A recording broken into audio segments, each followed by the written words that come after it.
Hello everyone, welcome on in and happy Thursday. I hope everyone has had a great day or will have a great day depending on your time zone. Yes, we did get distracted by Men in Tights. We are back here again with some more the Eve of Ruin. I nearly said Weave of Ruin, but it's hot here. Swedes are not... Oh no, Is that Sloth the is here as crossover? well. Is that the crossover where Oren ends up in Eve?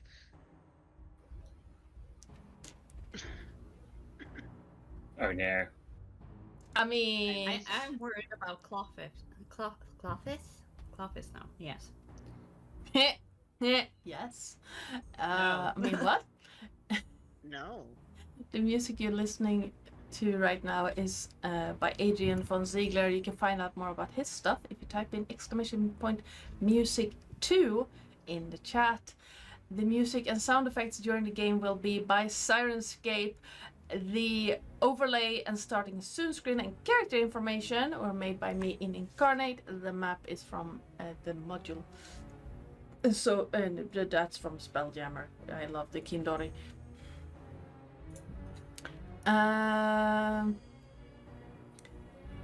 The character art, most of it was made by Nathan, and the character art of Nocteria was made by Lillith with help of Nathan.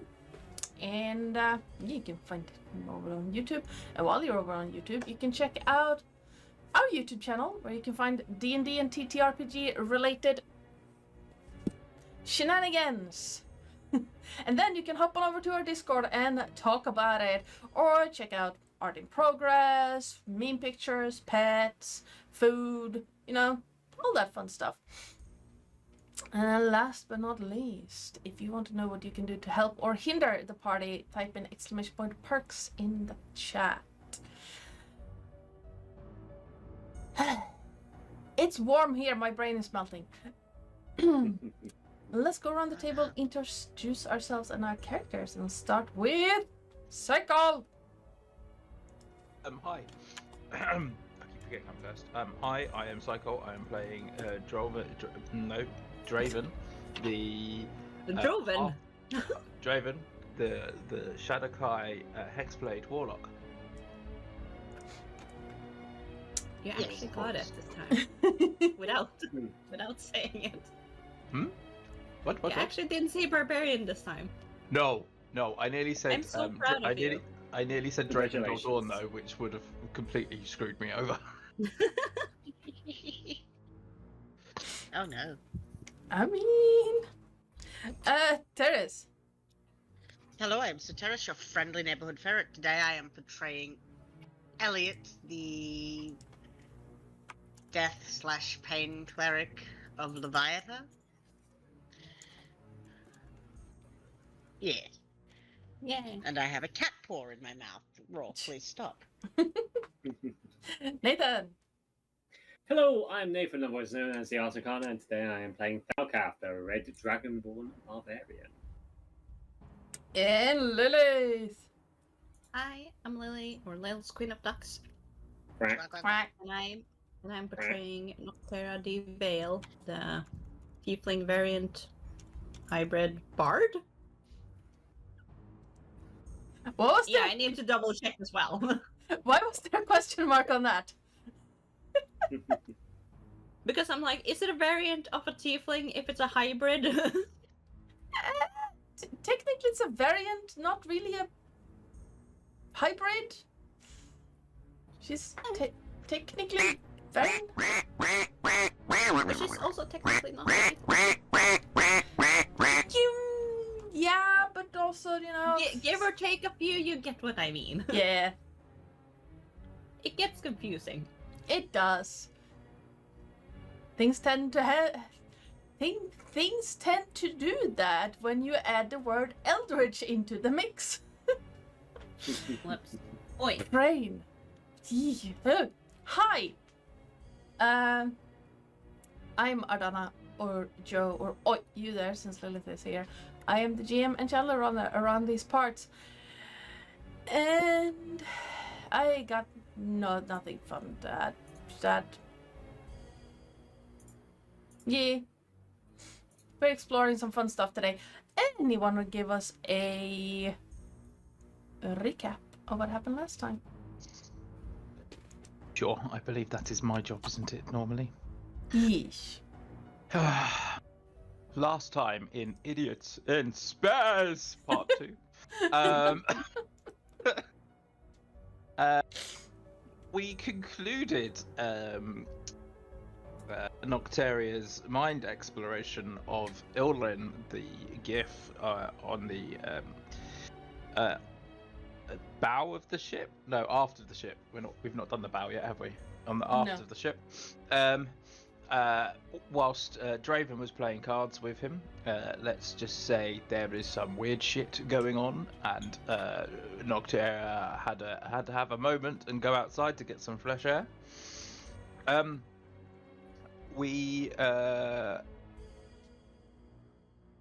Draven asks Ilrin why they have not all tried to leave, and he suggests that they could all just go at the same time, and whoever is slowest will be the ones that get sacrificed to whatever beasts are nearby, because, like, sometimes you have to be practical, right, about these things. He says that Ilrin says it's probably a good idea, but we'd need to talk to Master Figaro about it. Nocteria, Elliot, and Falcath go upstairs to make sure that she's okay, and then they discuss Ilrin and everything that he was up to. Draven comes up, and Nocteria shows Draven as well that he is some way connected to all of the weird shit that is going on. Draven decides to start touching weird pink gooey shit as we want to go and find the other members of the ship. And he decides to cast Pass Without Trace so we can all attempt to sneak across and not get caught. However, as we are moving, Nocteria ends up having to remove her hat of disguises, so we get to understand where she might be wearing that, and that she seems to be a bit of an eyeful. Excuse me? It is a pun on at least 2 levels, possibly 3. Elliot and Falcath also managed to make sure that our armor doesn't clank as we go across, and we effectively get to where we wanted to get to. And when we get there, we find the other part, like a midship section of the ship, and we hear a soft humming coming through the tree, who we then have a conversation with, who tells us about the blink dog that's downstairs that we've also come to try and find. And we find some weird thingies, brains with beaks and tentacles that we have to go and fight. So we decide to fight that. And partway through that fight, one of the cloakers comes to see us. At which point we or Nocteria, I believe, ends up having a chat with it to convince him that we could kind of both help it and free it from here, or banish it back to his home so that it can effectively go back about its normal business instead of being stuck here because it's been pulled here for some reason and it doesn't understand why. We kill off the weird creatures that we are fighting, and Elliot decides it would be a good idea to go and take the dog back to the tree, and calls out at some weird space whales that suddenly appear to do so. He gets a bit of a lift, drops him off, has a chat with Figaro, who is locked tight behind his door, and he is told to be wary of the gifts, as in not the weird meme things, as in the hippo, Ilrin, as they control the toad, which he's been having bad dreams about. Elliot promises. Oh, he is the toad. Elliot promises not to tell anybody, and then promptly decides to he has to heal up Daveras to give him the blink dog, tell him that we found the tree and the dog, and I'm really confused. I'm reading this in like 3 different sentences at the same time. And he scoops him up to bring him to us. Actually, that's right. So he didn't take the dog and the tree over.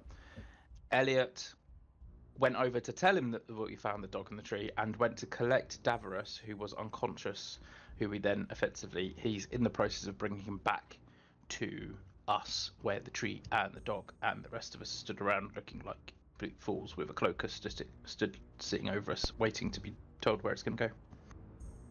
I think that the whales moved the... Yeah. Yeah. They moved the tree and the dog. They So moved the tree and Elliot the wasn't dog. with us. He was having an Yeah. adventure while everyone else was like, well, Okay, we just I gotta missed wait that. here then. I Or a apologize. taxi question? No, it was more like, I guess we're just waiting here. No idea where he went. Or when he's coming back. Or But if yeah, he's they're coming back. They're back at that original part of the ship that's the second part has been moved to, and Elliot has just come back to you guys. Is where we left off, I believe. Yes.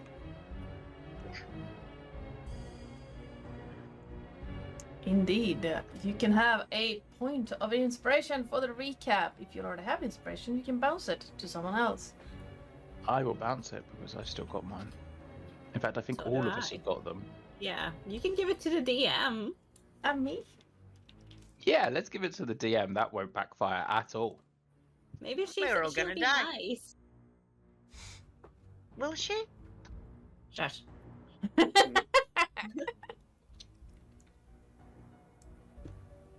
Well, the odds just went up. Alright, I'm gonna make a note of the inspiration. 11. And... Alright, if we are all as comfortable as we are going to get. I think so. We're gonna increase volume. Come on. No. I really need to check out that thing that you linked me, Lillith. See how that works. Play, you piece of Shit. Sirenscape is amazing when it works. Unfortunately, sometimes it doesn't. Sometimes it just doesn't want to work. Like, at all. Yeah. It happens. For some reason now it just decided to not. Get a rock. You said that and it started working again. Apparently AI's machine learning involves threats from outside. That's from Australia, the most dangerous part of the world. Yeah. I'm dangerous.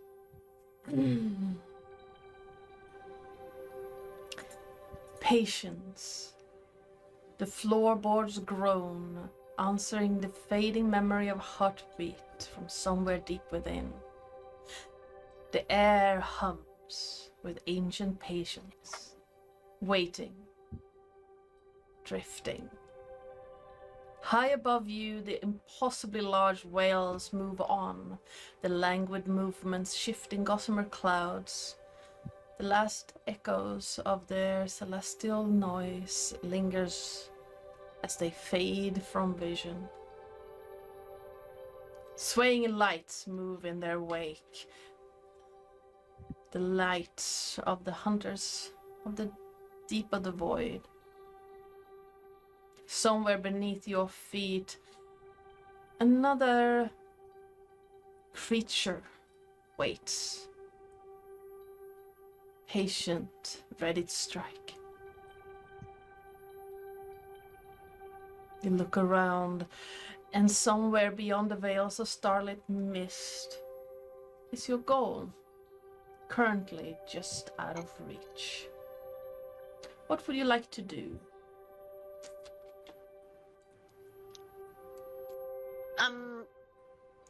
Elliot, who has just returned, would like to just tell the party, just So I spoke with, what was his name? In the cabin? You spoke to 2 people. Which one are you? The one in the cabin, the first one I spoke to. Figaro. I spoke to Figaro and, you know, our little, not so little gift friend is, actually that toad creature that our cloaker friend has, had a run-in with.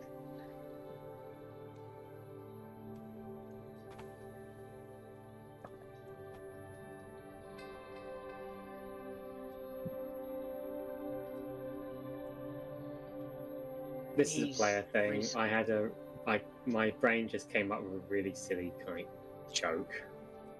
Is it pronounced GIF or GIF? Well, it's not a squeegee bottle.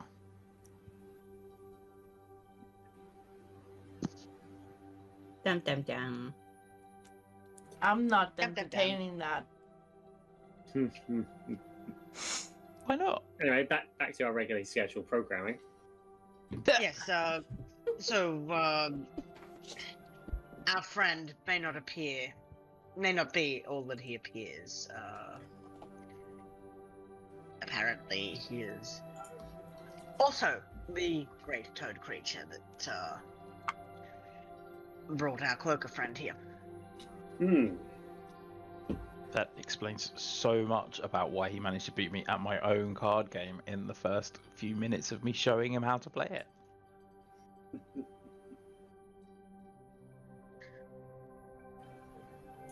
Elliot is going to sort of side-eye Draven with a little smirk and just say, yes, it's very, that's certainly the reason the, skill required and the years of learning one needs to, play Snap. It's very sus.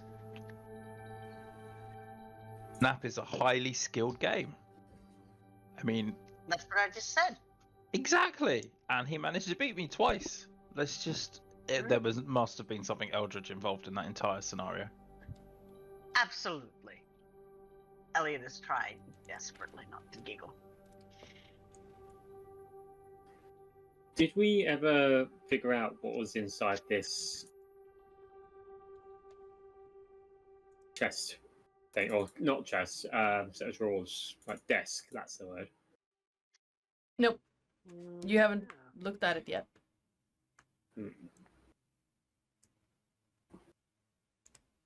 Something in there might be of use.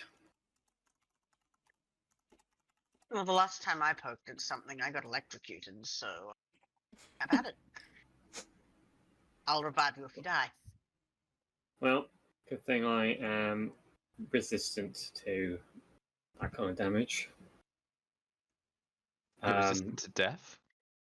Not that kind of damage, but lightning specifically. Got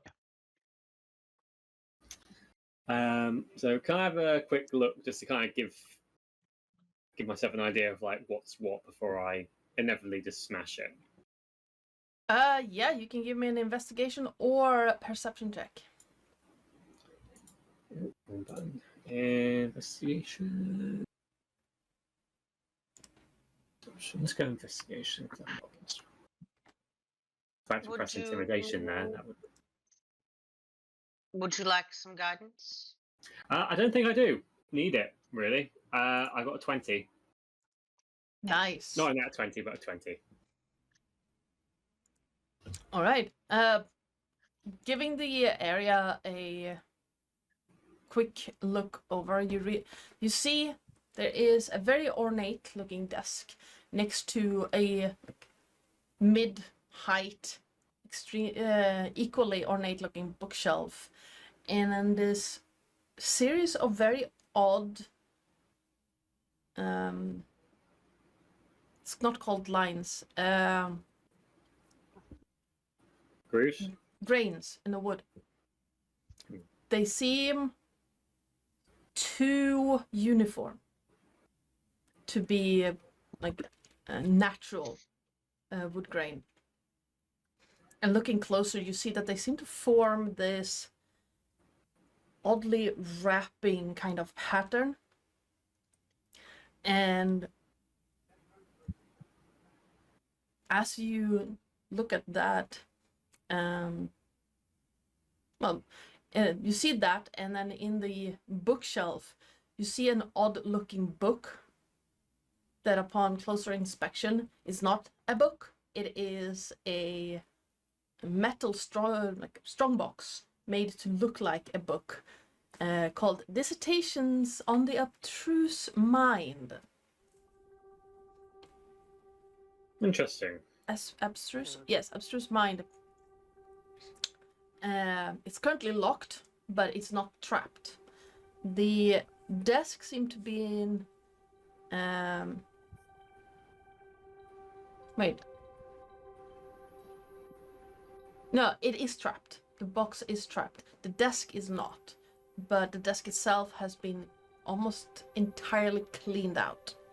In a hurry, like a few bits of coal and an upended inkwell leaves you to believe that this desk was probably cleaned during the crash of this ship. Well, this desk looks cleared out, but I found this lockbox. It appears to be trapped. So if anyone has any specialty in disarming, then we can have a look inside.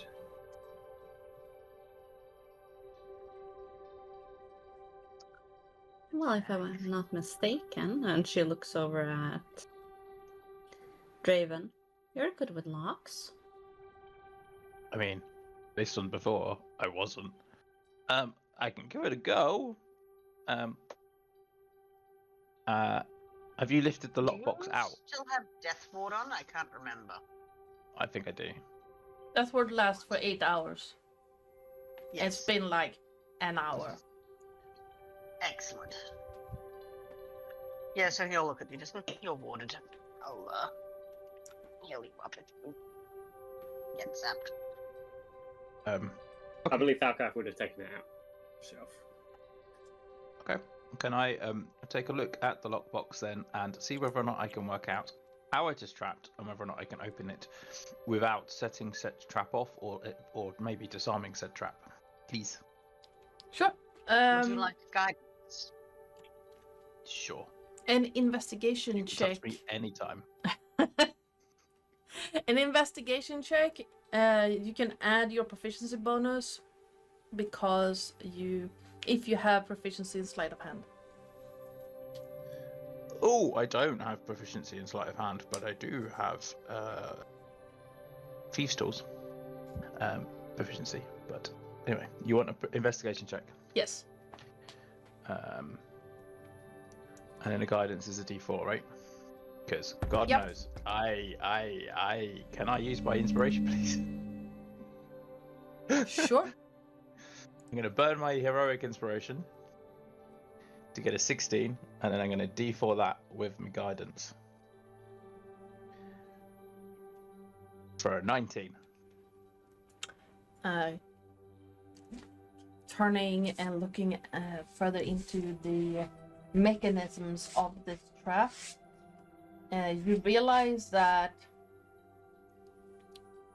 it is connected to some form of lever mechanism in the lock itself. And you need very specific pressure points in the lock. Like you have to press the tumblers in a very specific order to not set the trap off. But You this could be fun. can do it with Thieves' Tools, but you are guaranteed to do it if you find the key. Can I determine whether or not attempting to open it with the Thieves' Tools would destroy whatever it was inside if I were to fail? I'd say with a 19 investigation check, you can see the top of a small ampule that looks like it has poison in it, not anything with fire.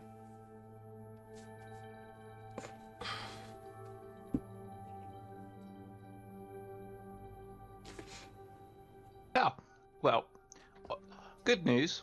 You could either find the key, and this will not be a problem, or I can have a bit of a play with it, and there's a slight chance I might get poisoned whilst playing with it. Well, you do like new experiences, no? You're so correct, Falcath. Although I feel like poison is not necessarily a new experience. I can Oh, well. locate objects and try and find the nearest key. Yeah, on a ship like this, there's probably a fair number of keys flying around, both literally and figuratively. Let's just give it a I go. will Go on. stay by your side in case you fall. Can I attempt a sleight of hand my way inside, please? Absolutely. Yeah, absolutely. You can do that. You need a 15. I would do that. And is guidance on for a minute? Yes. It's, If not, with your permission, I would guide you again anyway. it's the first roll within a minute, but you needed a 15. to Oh, open okay, cool. I missed that part. I tickled the lock and hit size. All right, with a 21 total, you managed to get the lock open. You hear the lid click open. It doesn't like spring open. It's not spring loaded opening, but as it clicks, you start seeing this kind of green tinted gas start leaking out.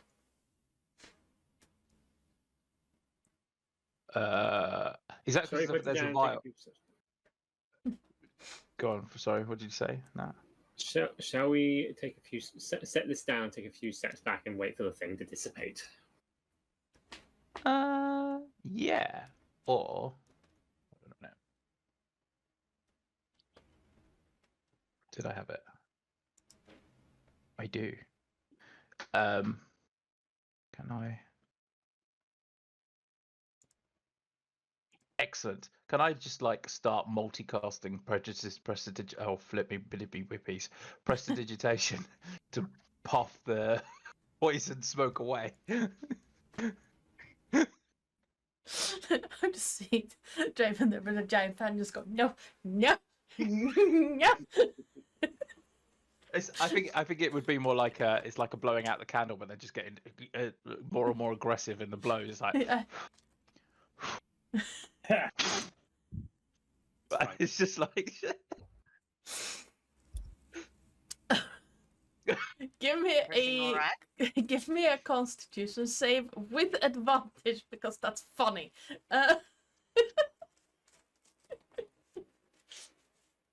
That's a 22 with advantage.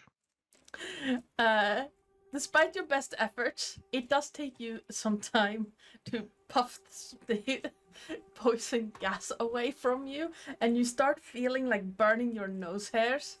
But it doesn't. You do manage to avoid it taking effect in your system by aggressively blowing the smoke or the gas away from you. I And present to everybody the lockbox.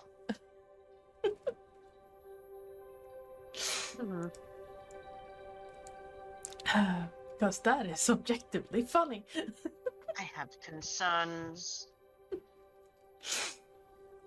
And a screaming cat. Alright. Inside, you find a glass bottle. Hold on.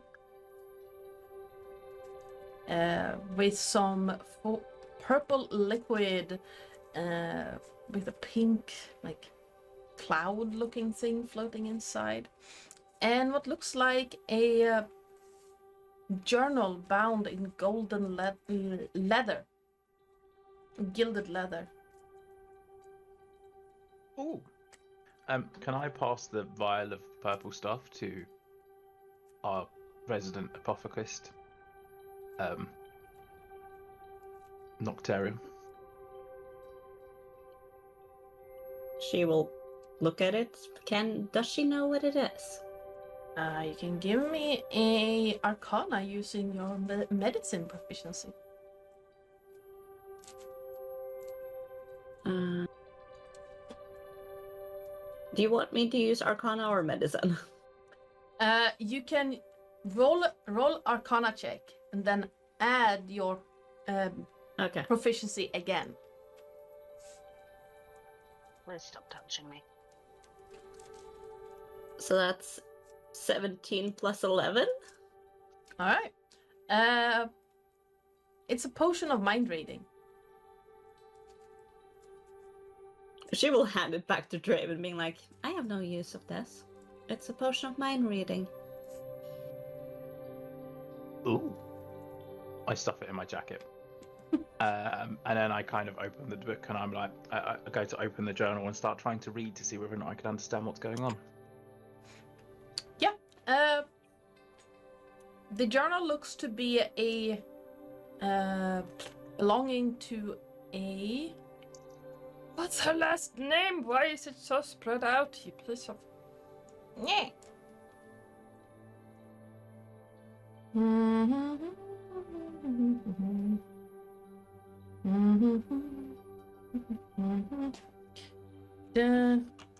Find.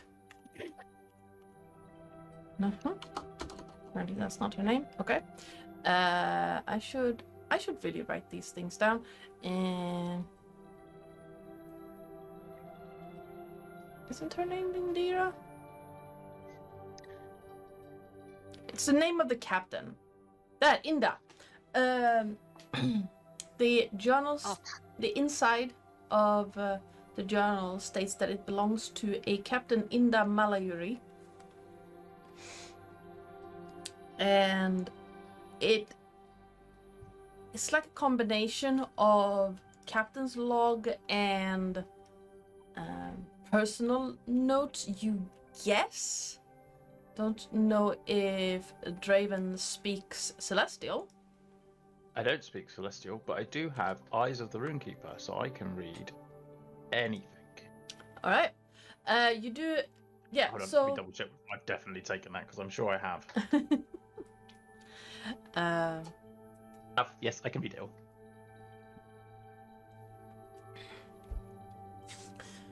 So you notice that there's a sort of a captain's log written in common, detailing the travels of the ship known as the Lambent Zenith.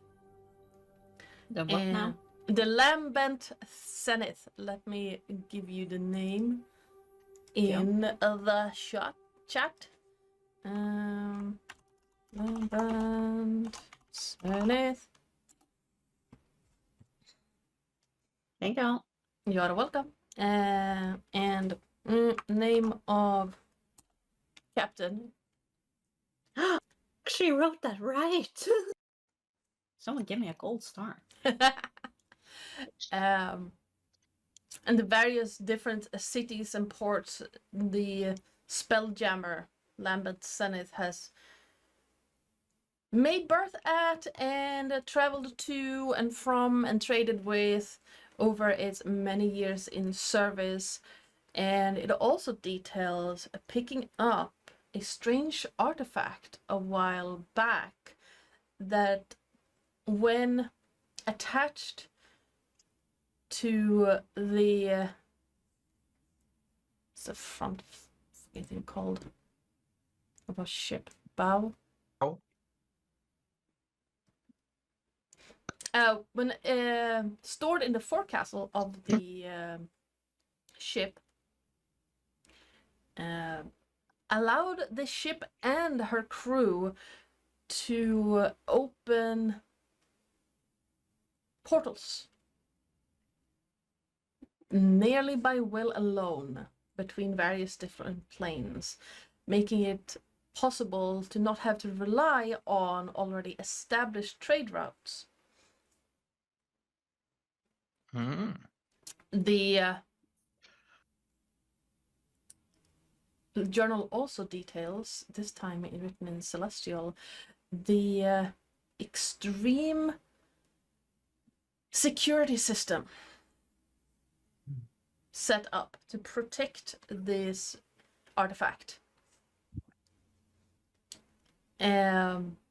One of the ward runes keeping this safe being in Figaro's quarters, and the other one in your very room that you're standing. Mm-hmm. You also learn that the passphrase to disable the ward runes is "The moon sings a song for the lost," which is apparently also the motto for the Lambent Zenith. Mm-hmm.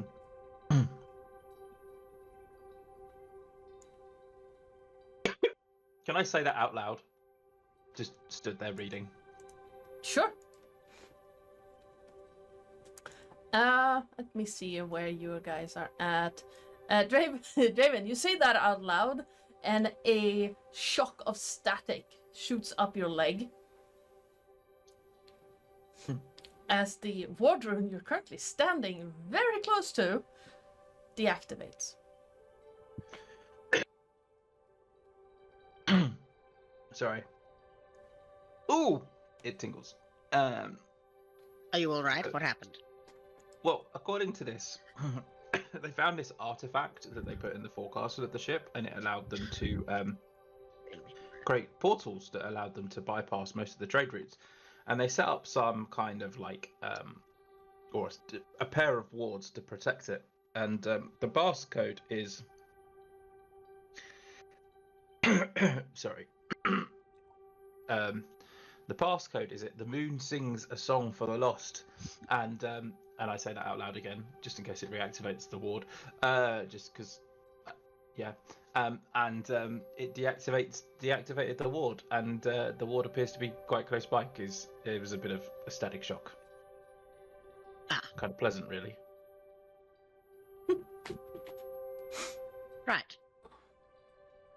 The other one's in Figaro's room.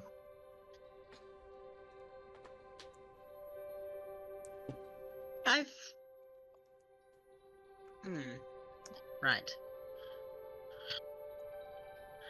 Well, let's, I think it's best Figaro, stays locked in his room until we deal with the gift. Actually, because the gift seems to want him. Right. So, are we going back to murder? Are we going back to murder the GIF? It might be an idea. He's going to. He can't speak to the cloaker, can he? No. Well, unless you. What did I say? What do you speak? I think Noctera is the only one. Yeah, deep speech and undercommon. Nocteria, would you like to ask our cloaker friend, first of all, I guess his name, but second of all, whether he'd like a shot at, dealing with the creature that, summoned him here? I mean, I can ask. I'd hate to. Excuse me, Mr. Cloaker. Turns around, looks at you, a little bit of like a grell tentacle just. Would you be interested in giving back the favor of the one that teleported you here?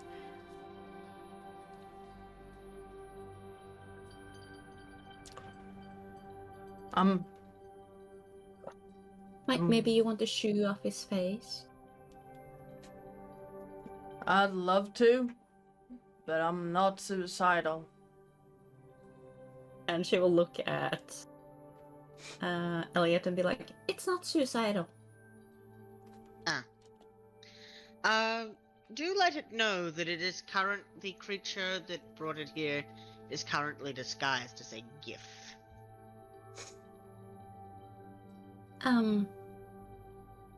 Apparently it's disguised as a GIF. Did you know? It can hide. Whatever, I think. Well, since you don't wanna bite its head off, understandable, would you be interested in maybe giving us a lift back so we can handle the problem and send you back?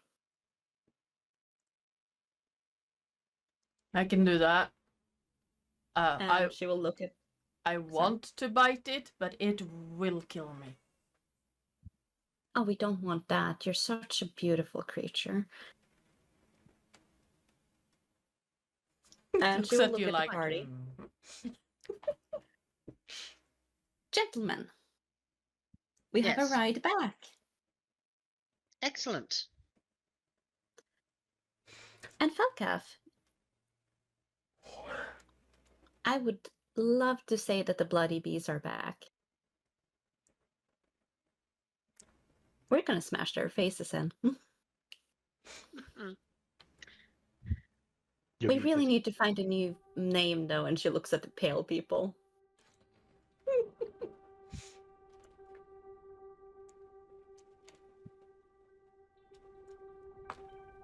We could call... No, vanilla wouldn't fit. Elliot is just going to look at you, smirk, and raise an eyebrow. Oh, I know you aren't one. That's for sure. You're muted, Nat.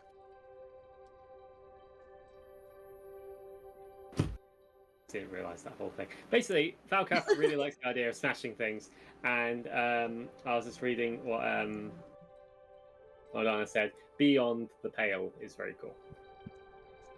Oh, beyond the pale.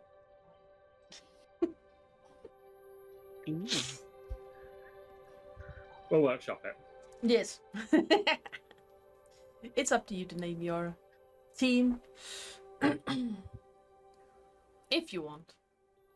Alright. The And cloaker she can will take hold her. one person at a time. Who wanna go first? Well, I mean, if he just kind of flies along above us, will it be able to dissuade anyone from attacking us whilst we traverse our way back?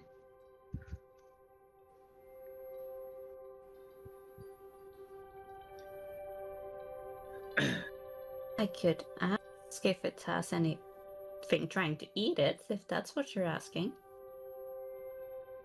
Well, I mean, otherwise it's a bit of a backwards and forwards, and someone might catch on to the fact that there's a cloaker that's apparently now helping us. And how long would the flight back be? Flying, it is slightly faster than your walk. Well, I think Falcat has the same walking or movement speed as this thing flies. Okay. So it has a fly speed of 40 feet. Yeah. When we move at 5 times our intelligence. Uh-huh. So Unless that you're would mean I've got walking, a- unless you're walking on the ground, you can just Ah. transport at 5 times your intelligence score. so that would mean that I move at 50 feet. I would Yeah. move like speed. I think we all more or less move at 50 feet, with the exception of Noctero, who is the They Flash. do 60 feet. Oh, okay.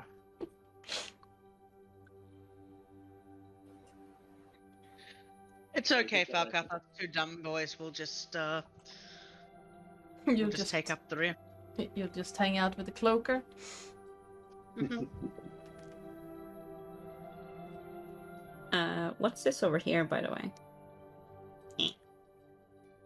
That's where the tree ant was. That Okay. whole ship segment is now over in the other end. Okay. Got it. Well then, I guess I see you there. So, And she speeds off. well, Huh. let's get going. Yes. All right, you make it back in a little under, I'd say, about 40 minutes.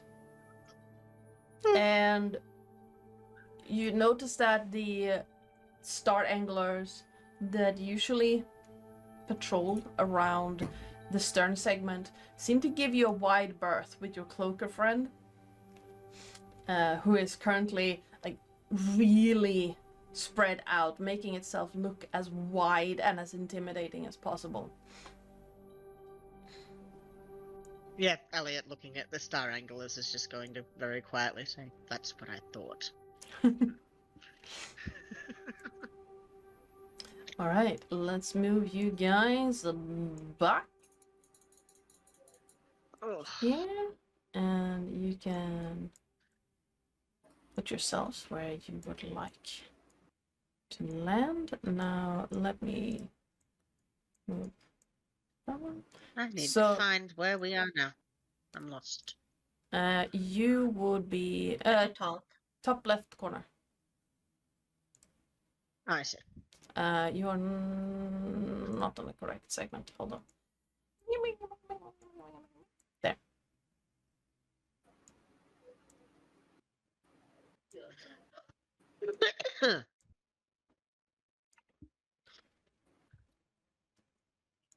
So before we go in there all weapons blazing, how do we want to do this?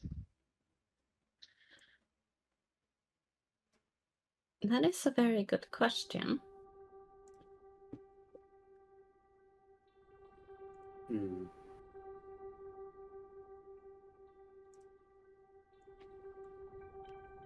We must be on guard. We don't know what this guy is capable of. Yes. I do want to break their minds after they went into my head. And we'll make sure you have that opportunity. Character Falcath, do remember that you've got that vial of 24 hit points on you as healing? Uh,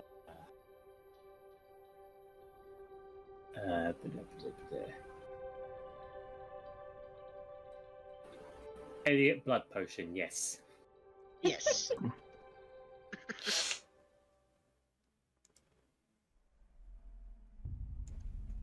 I mean, as long as Draven shoots what he shoots at, Falcath hits what he can hit. And I mean, you and I, Elliot, will do as we always do.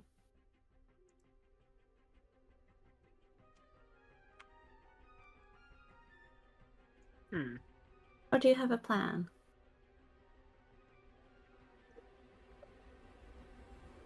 I'm just trying to see what... Sorry,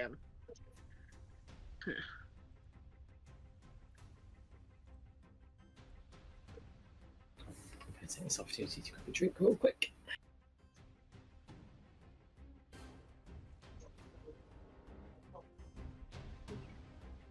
No, I'm not going to do that.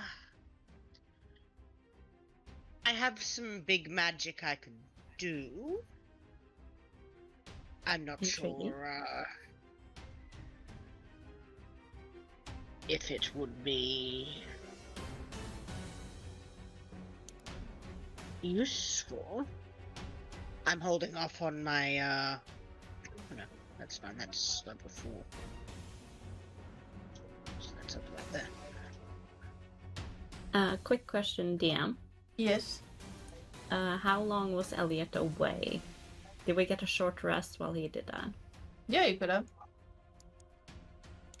I have all the bardic inspiration in the world. Ooh.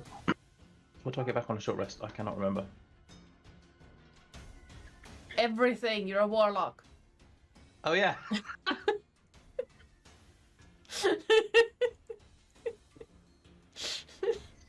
I apologize.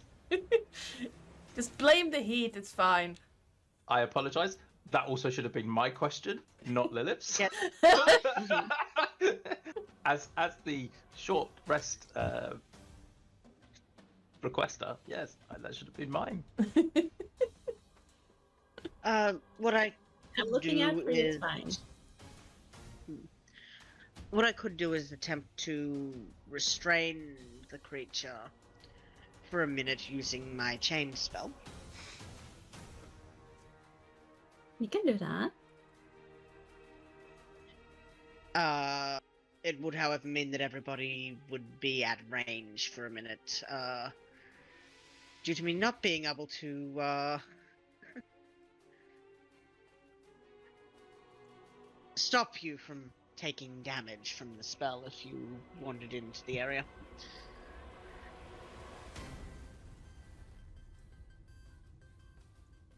I have a little gift up my sleeve from the Raven Queen that we can try. Oh. Yeah, it's this thing called mental prison. That sounds nasty, I like it. Well,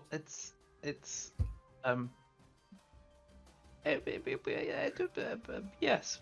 I mean, it is quite nice. I haven't had a chance to play with it on anybody, but we can certainly give it a go.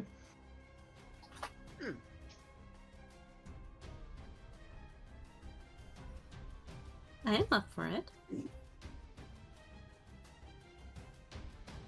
So, barge in there, restrain him in some way, shape, or form, and beat the truth out of him.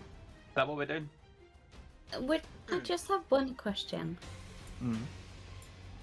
And she will look at Elliot. Which GIF is it? What do you mean? The large hippopotamus? Okay, so that's the one that controls it, but what of the other crewmates that we might encounter that think we're attacking their next in command, if you might say that?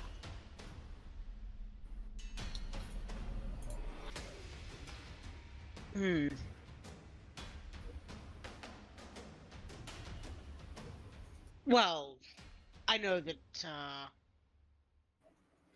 Figaro already knows. He's the one that gave me the information. The other one is...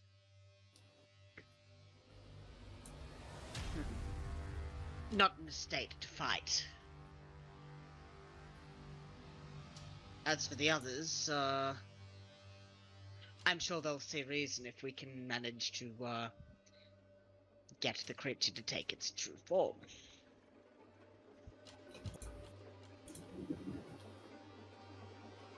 Well, I guess we have somewhat of a plan.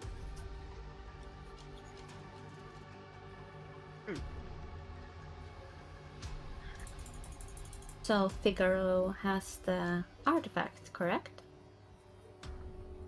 Well, no, from what I could see in the book, Figaro has a ward in his room that protects the artifact, but the artifact is in the front of the ship.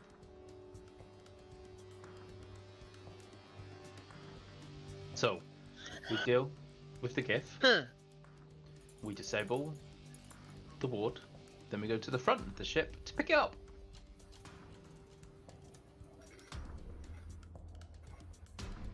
Well, we better hurry then. I'm getting tired of you guys being slower than me.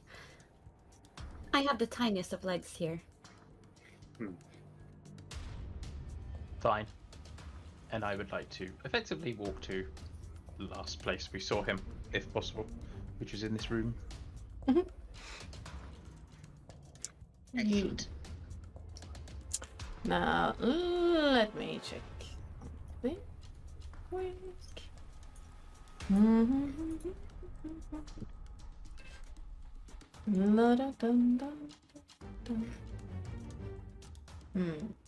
As you look inside the room, it appears to be empty.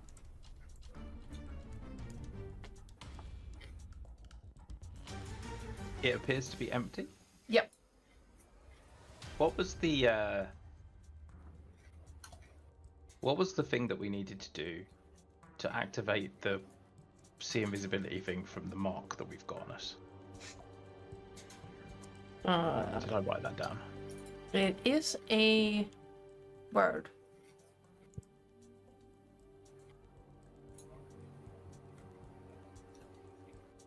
Was it knocked?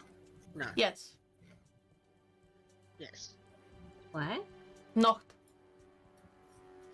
It's the word Knock, you knock? need to. N-O-C-H-T. Knocked. Ah. Yes. I basically say that because I'm like, yeah, something's. Why not? I say knocked as I walk into the room. Alright.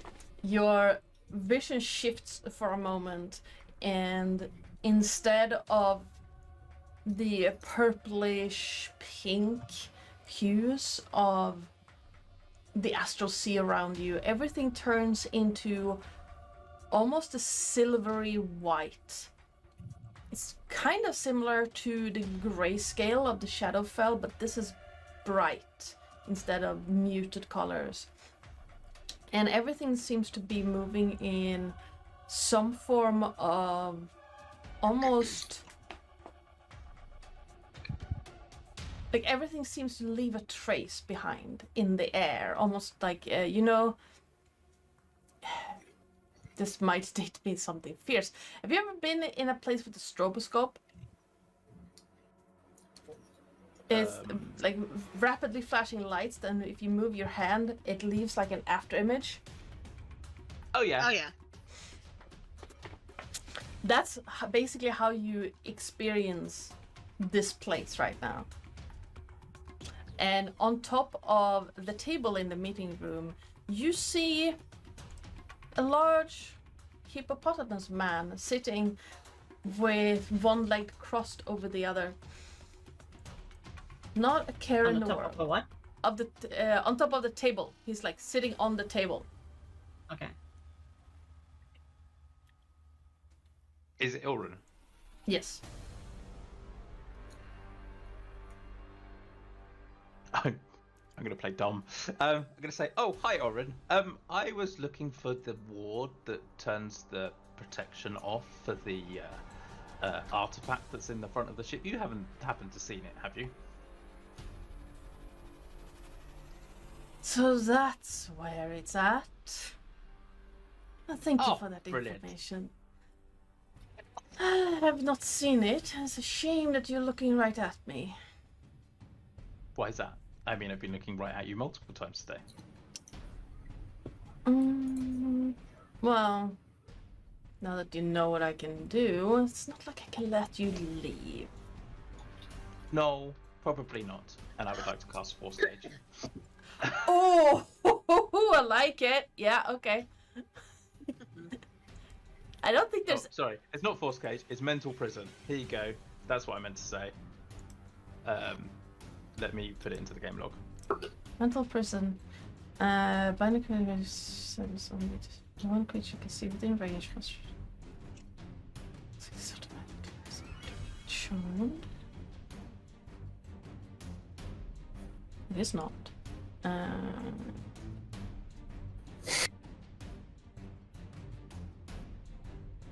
Ooh, I like that. Okay, what is... It's a... intelligence save. I'm not gonna hide it. You know what it is. It's a 15. Damn it, you save. So anyway, what would have happened was I cast this spell. Oh, he still and takes it was- damage. Yeah, I know, but it would have been fun if he'd been trapped inside, because now I'm going to have to do the other thing that I was going to do. It's a pity I didn't cast Bane of Excellence first. Yeah, so basically I'm going to attempt to cast this mental prison, and what would have happened is he would have started to see like flames up around the room as if the whole room was becoming on fire. Mm-hmm. And unfortunately he sees through it, I think. Yeah, cool. So he's going to take 5d10 psychic damage anyway.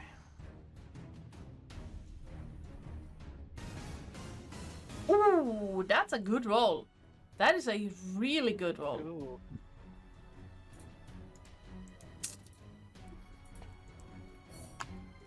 I'm assuming whatever you did, it didn't quite work.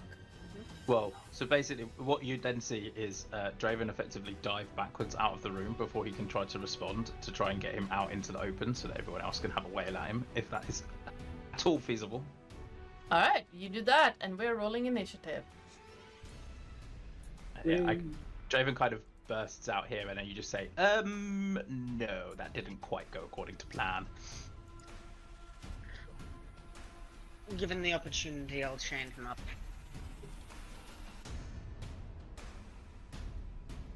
Oh. Nope, my bad. I don't. I was just making sure that I had clicked that off to say that I got rid of it. You want an initiative? Yeesh.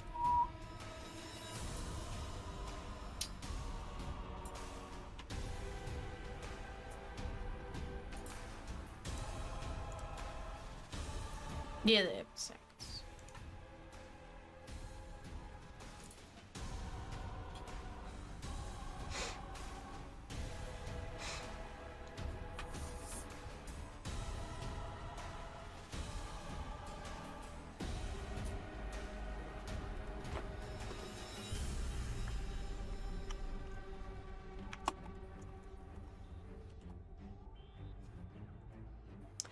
All right. Well, Draven, you're up first. Well, I've effectively dived out here, so this ability to kind of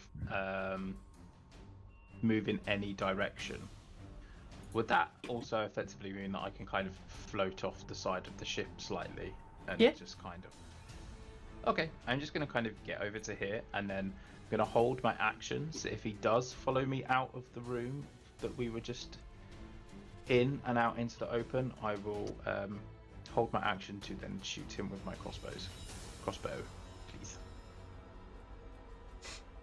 All right.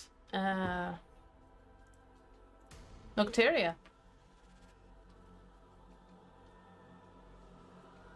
She will basically make herself as Finn and just hide in the corner to wait for him to pass by and touch him and use inflict wounds when she can. Okay. Elliot.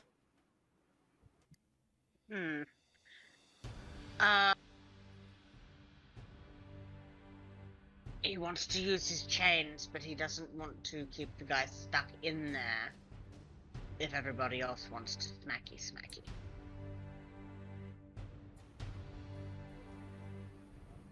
And I have lost where the GIF is anyway. I do not see him. You cannot see him right now. I'm gonna do that. The only one who can currently see him is Draven. Okay. So he's not going to do that yet. He's going to hold off on that. What he is going to do is... How does that work?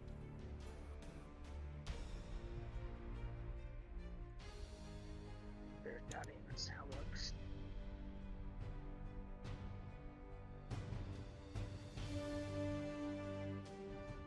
He is going to cast Spirit Guardians on himself. Okay.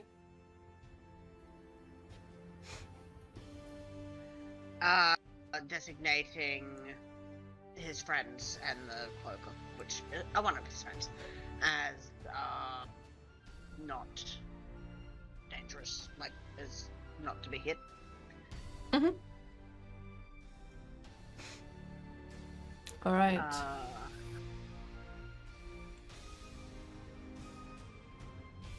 So that would halve its speed, and when the creature enters the area for the first time, we'll start to turn that. It must make a Wisdom save.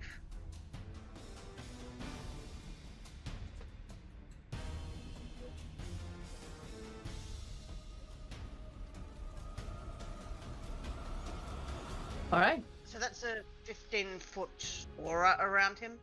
I don't know how to make that happen. Hold on. And token aura.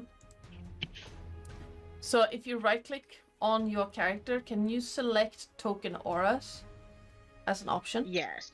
Okay, so that's where you can designate how wide of an aura you want and what color it is.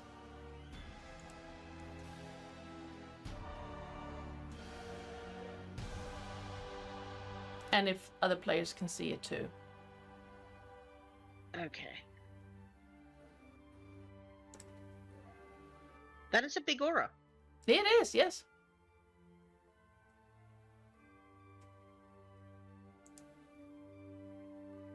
I'm just looking at. No. Ooh, fancy. Oh God, That's good. mushrooms. That's cool. Ooh, Ooh. That'll that's do. exciting. That'll do. oh, that's very nice.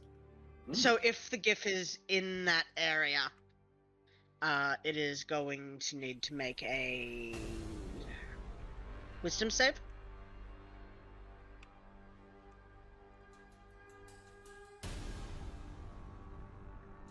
Yep. Alright. The DC is 19. Okay. It doesn't seem to be in the aura right now. Excellent. You still have a bonus action and some movement left. Section.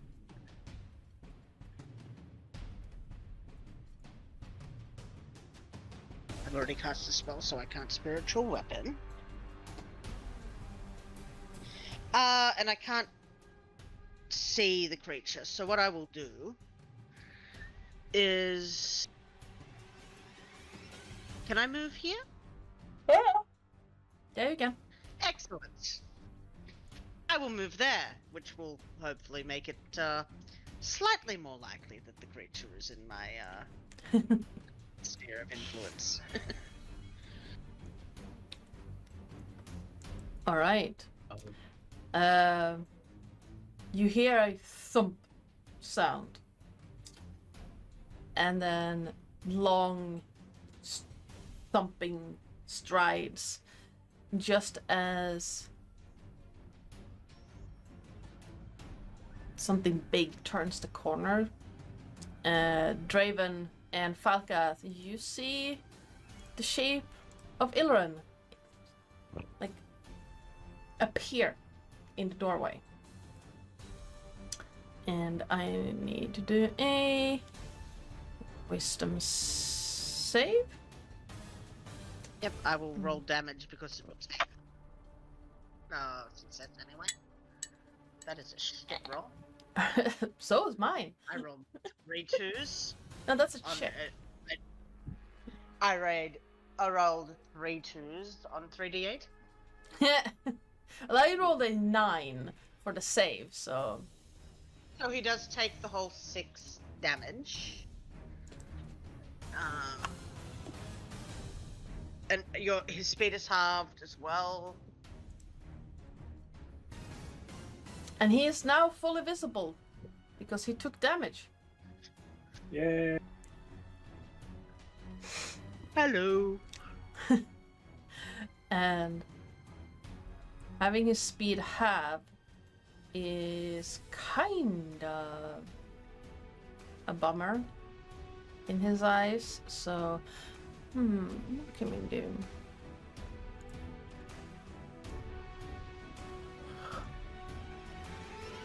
I apologize in advance if you can hear the purse. No, don't apologize for purring. Purring is awesome. It's very relaxing. I'm He's just trying sad to I stick can't his- hear it. He's trying to stick his entire face in my mouth. Oh. Alright, we're going to do point here. You're You gross. see the Falcath and Draven, you can both see large meaty hands lifting into the air and then bringing both hands down towards the deck, and as they do, around you this greenish gray cloud forms and starts descending down on top of you. And I need all 4 of you to give me a Constitution save.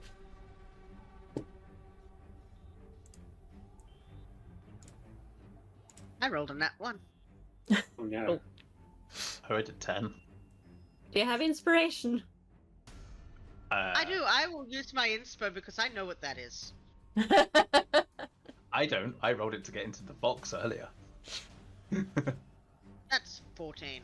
I'm not sure that's gonna do it, but it's better than a nat 1. Get off me, cat. That is... Hold on.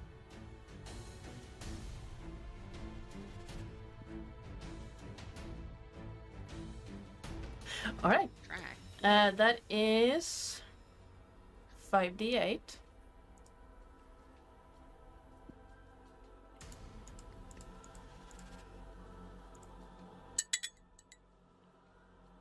$26 points of poison damage to each of you as this cloud descends and settles around you. My aura has dropped. Oof.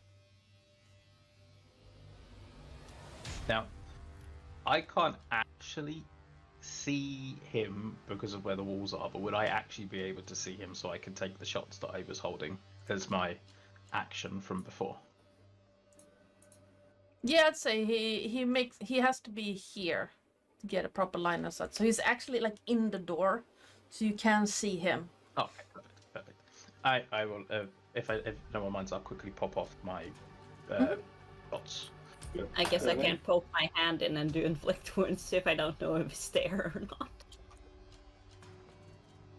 I'd say by the time the shot hits, which it does with 23, you notice that he is there, Nocteria, and you definitely notice with the cloud coming down. So I can't just poke my hand out and touch him? Yep. Try. Mm-hmm. That's gonna Nice. hit. She's gonna touch his Ooh. face. if she's Yeah. tall enough. He's not that much taller than you. Like, I'd say that his head is about like above yours, so you can easily just. Mhm. He's still a medium-sized creature. Ah. No.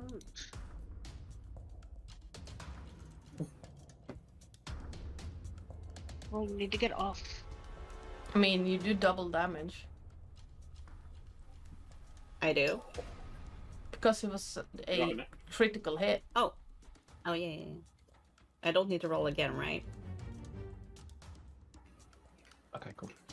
Well, if you were doing 60-10 with a regular hit, Yeah. you didn't need to roll another 60-10. Oh. That is so much damage. There you go. Oh, that is so much damage. 63 points of damage. Yeah, he definitely felt that one. She's gonna boop his nose. And I Yeah. need... Can I even... I don't think he can even do that. I don't think he can even make that save. I need to roll a 31. I can't even do that on a natural 20. No, the cloud evaporates. Nice. That's one way Drop to it make out. sure Cloud Kid doesn't stay around for too long. And you hear this hissing sound in your head, Nocteria, as the gift turns to look at you, but the eyes are reptilian, slitted, and completely devoid of color. Payback for what you did to me. Don't poke around in people's heads. Says you. She turns hides it around the corner again. All right, Falcath. Falkov is going to rage. Whoop, and he's going to kind of run over here. He's going to activate his Storm Aura. So we are going to need a Dex save DC of 14, if you could. Dex save is a 4. So that is 2d6. 9 damage of that, and then he's going to take 2 swings with his axe. Does an 18 hit? 18 just hits. Thank God for that. You see him lift his hand to try and catch your weapon and slip back, still, so you still like hit, but it barely hits. I got a nat 1 for the second hit, so only 1, and then that is...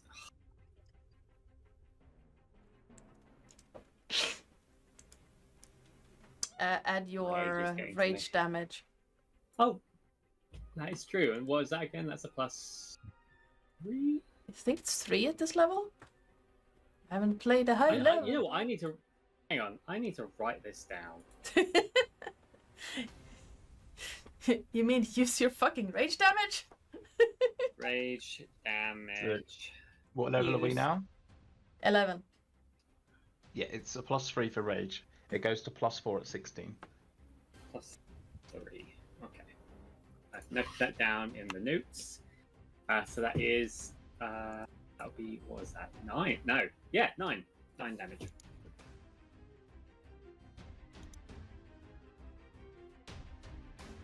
And that's basically all I can really do. Alright, Draven. Was it my turn again? Okay. Mhm. I would like to. I don't normally do a lot of casting, so it's time to do some more casting. I would like to try to cast hold monster on him, if I may. Absolutely. Don't ask me permission to do cool shit. Just do it. So I need a wisdom You could say save. that it's suddenly not a monster but a humanoid. I mean, like, you kind of can't. Oh. You do know you have inspiration. I know. I'm saving it. For what? You haven't tried to get the piece yet.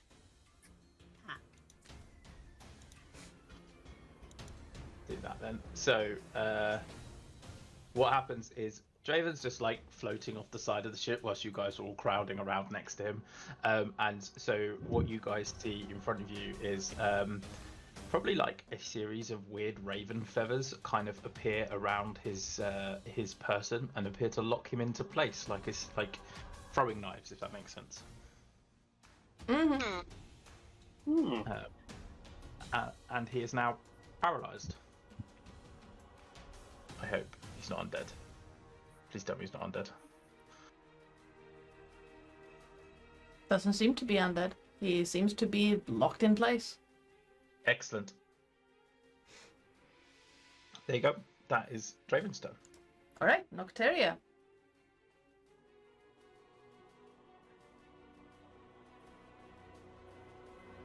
We will poke again, because we're too close in proximity. I mean, you do have advantage because he is currently paralyzed. Oh. I don't think I'm gonna get better. I take the 27. Now, I'm going to check something real quick.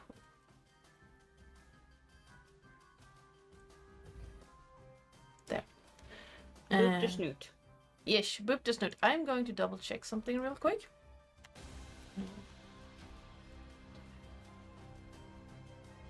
And we're gonna do that. I do believe.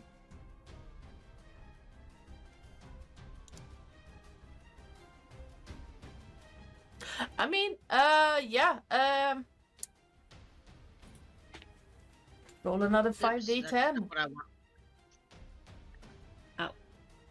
Well, I I'll was get rid of looking that. up because he is paralyzed. Any attack roll that hits automatically deals a critical hit.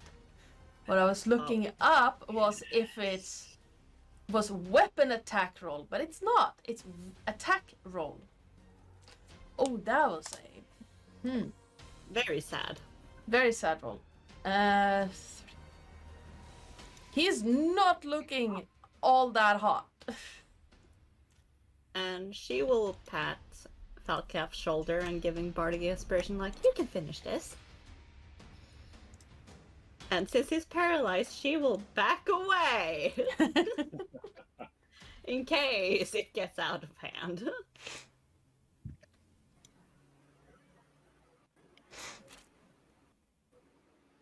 Alright, Cloaker's gonna move here and just hold. And Elliot. Elliot is going to cast Chains of Bella. I need a dex save from the fella. Alright, does it say anything about ignoring cover? So long as it's a place I can see. Okay, no, does the spell ignore cover?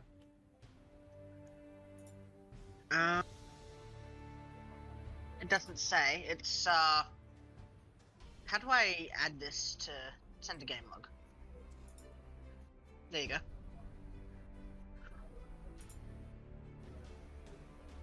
Okay, normally it says if it ignores cover, so no. It does not. Good. He is going to make a save, which is a dex save. Can he make a dex save if he's paralyzed? He cannot, he automatically fails. Yes. So now he has raven daggers and meat hooks in him. This is great. He's doing so well. Doing 34 points of damage. Elliot, what does it look like? As Yes. Elliot casts Chains of Bellith, these chains come out of the bottom of the ship, like in the ground, hook into him, and then literally tear him to chunks. You see these hooks come up and start tearing this gift to pieces, but what is torn apart is not the shape of a hippopotamus. What is torn apart is this large, toad-like, deathly gray creature that is coming off in these foul-smelling tar-like pieces that just lands on the ground.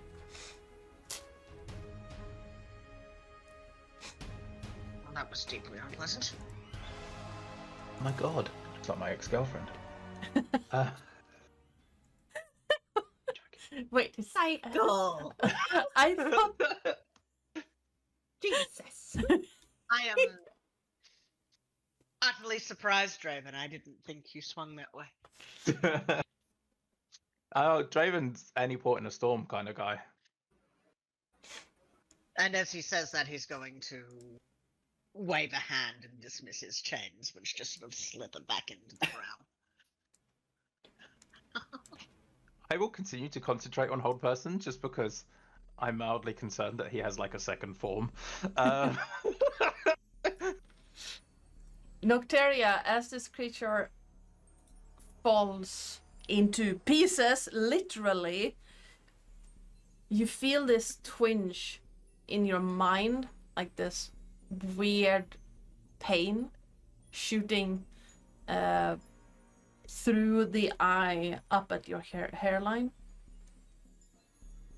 She will, like, ground herself by holding on to the wall next to her, and she will, like, touch her head. She has put back the Hat of Disguises, so they can't see it, but she's, like, holding where the eyes are. Yep. Has it tried to enter her mind? Can she figure that out? Give me a medicine check. Listen. 22.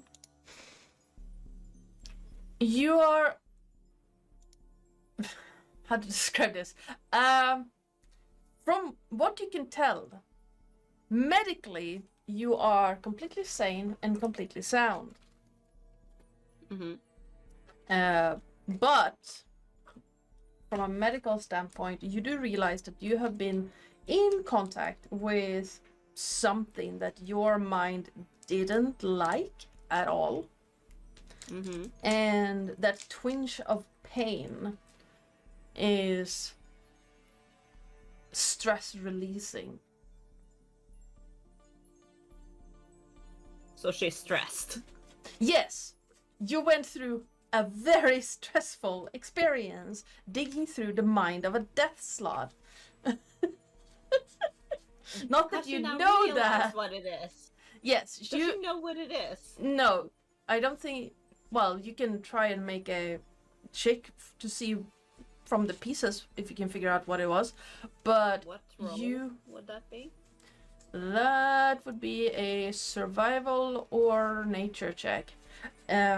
You do know that something exceptionally chaotic and very evil was in contact with your mind and caused an immense amount of stress. That's a 22 for survival. I'd say at your level, you probably heard of Slod and the Death Slod, which this looked like, because there are no black Slod, are the highest in the hierarchy of these creatures from a extremely chaotic realm. And you also, with a 22, realized that you got exceptionally lucky. These creatures, if it had managed to scratch you, you might have been infected with one of their eggs, which would have made you turn into a toad creature. Yikes. You can see, like, she's kind of like still holding on, like still breathing a little bit heavy, and then you can hear her starting to like chuckle and laugh a little bit, kind of like scary. Are you okay, Noctaria? That is a deaf sog. Slod. It's a Slut. slod. Slag. It's Slod. Slod. I'm a slod. It was a deaf slod. If it had scratched us, it would have laid like eggs in us, and we would have turned into them. And you can see her like wiping a tear, still laughing. May I hug you? Huh? You can see her very confused all of a sudden. You seem like you need comfort. I don't want to touch you without permission, but I would like to give you a hug. She will pat Elliot on the shoulder. I am so sorry. It's just kind of funny. I never realized it was one. I'm not in any You alright? distress or yes, I'm not in any distress or anything. It was just hilarious. Hilarious. Yes, because I should have realized sooner. Especially being in the mind of it. I mean, I'm sure its mind was quite alien to you. Well, yes, I have been in many minds, believe it or not.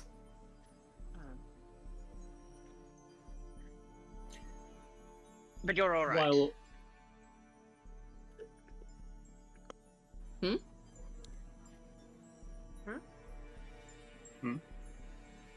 Falcap was I had about to someone say to say- anything. Yes.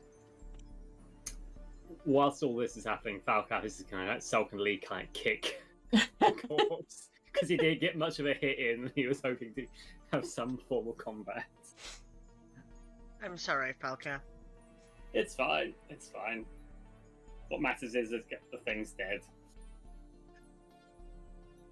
If I'd known that the hurled monster spell would have been so effective, I haven't played around with it for quite some time. I would have done it for you before. Well, It was very Seems like we handy. very. Seems like we've got a good strategy on our hands for future combat encounters. And I believe the meat hooks were you, Elliot. Yes, that was me. Very handy as well. Never seen it before myself. I heard about it. Very Perhaps I clever. can teach you. Well, I would love to learn. So with this thing now dead, what's our next port of call? Well, we need to go downstairs and have a chat with the dude. Hey, Guru. Thank you. Organise the ward to be turned off, and then go and get the item. I'm assuming. We And should I have also. to finish a clover. We also might need to actually check the other crew members that this toad hasn't actually infected all of them. Meaning I need to probe some minds. Noctera, you seem to know a little bit about these slud creatures. If one were infected, is there a way to Kill heal them. Oh, is there? DM? Question? Falcappa slowly raises his axe. Yes, it's just like, kill them!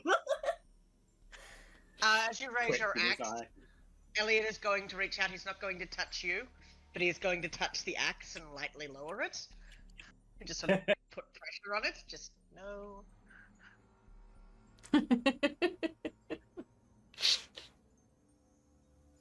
Hold on. Checking.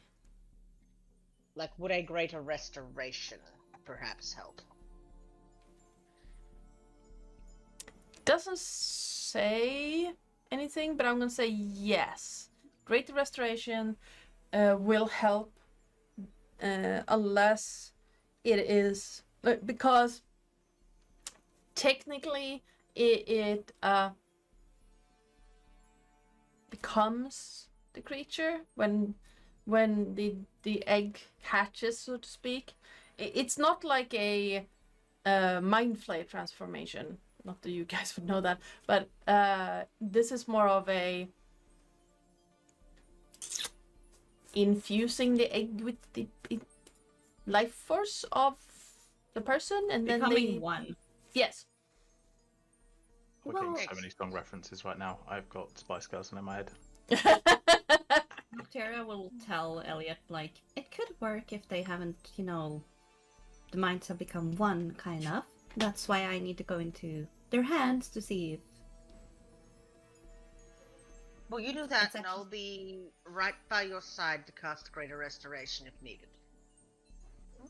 And in worst case scenario, again, I was lucky that I survived in the mind of this creature, just saying. So just be aware if I start bleeding again. I've got your back.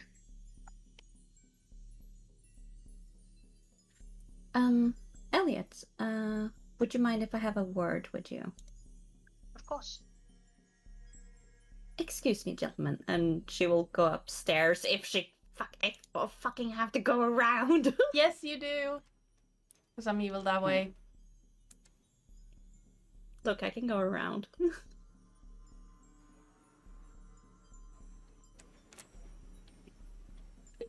What's wrong? And she will turn to Elliot. You know, maybe a little bit about my kind, if I would be so blunt. Tieflings? No. No. Well, you know that tieflings don't usually have these many eyes. Oh, yes, it's quite fascinating. Yes, and I would Did you? love to actually keep that a secret. Of course. But knowing there's so many mind things in this world, I need to make sure that actually stays a secret. Right. What would you have me do? I might need to modify people's memories a bit, just the little side where they saw my eyes. Nothing else, nothing more. It's for mostly for their own protection. And also for yours. I know Falcath won't be too happy about it since we have traveled so long together, but it's a reason why I do this. I do think that you should ask permission first. Yes, but I also don't know you and Draven very well. Falcath, I've come to see as kind of like a sibling, if you might say. Though I would say he's a younger brother. When people see us, they think I am the younger sibling. If it's...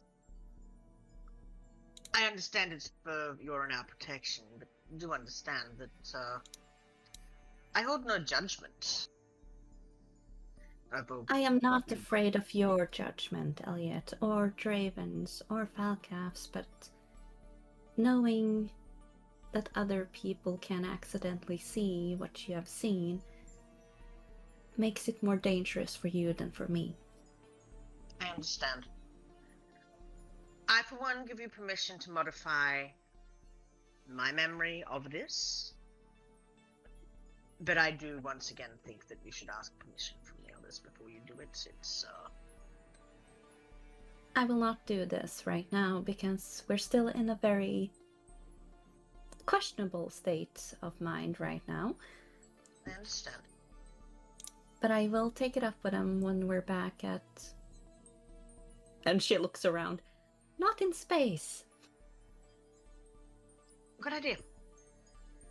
Because I do feel like, and she will look over at her and herself, looking a little bit beat up. Yes, I think this isn't a good place to use my spells. Recklessly. Would you like some healing? I'm fine for now. Worst case, I'm just worried that there's more on the ship. And I need my mind. And if I start bleeding again, I would prefer some healing, because I might not be in the state of healing myself. Of course. So I recommend we start actually looking into people's minds. Even if they don't like it. That will have to be your responsibility. I can't do that. I don't have that ability myself. Oh, but Draven can. He got a potion. Oh, he did. Yes. But I don't think it's a good idea he going into people's minds. He seems to, not to be rude, but it seems you and him have the same pleasure of giving pain. I wouldn't say that I take pleasure in giving pain so much as I understand that pain is necessary for growth at times. Ah, yes. It is. As both you and I know, as medic, we know our patients' pain more than most.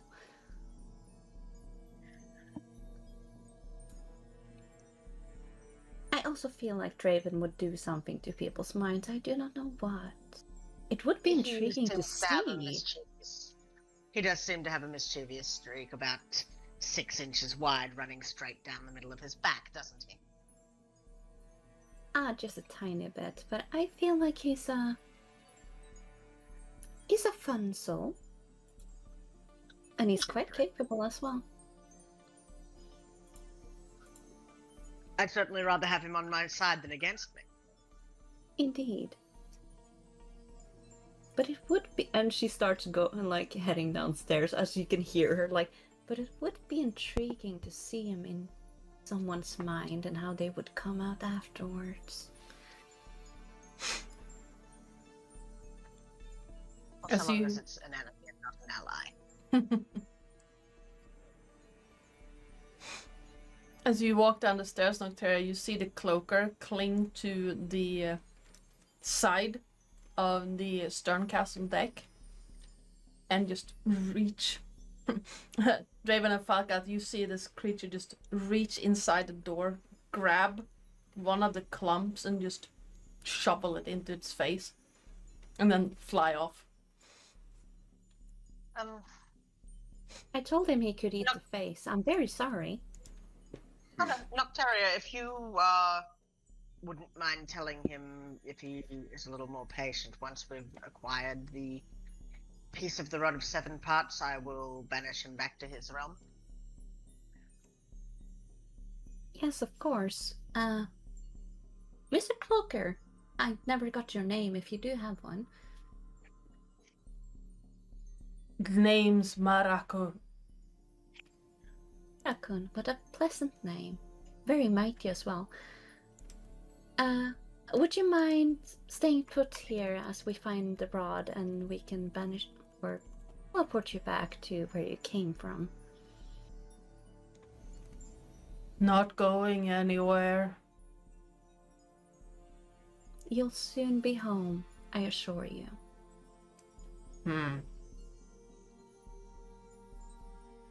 And she can tell he's unimpressed, and she looks at them like he's getting impatient. I suppose we can find the rod without his help. We know where it is, yes? Roughly. I did cast Locate Object, didn't I? Before? Yes. You know that it is in... what's that called again? The prow of the ship. Excellent. So I see no reason not to just send him home now.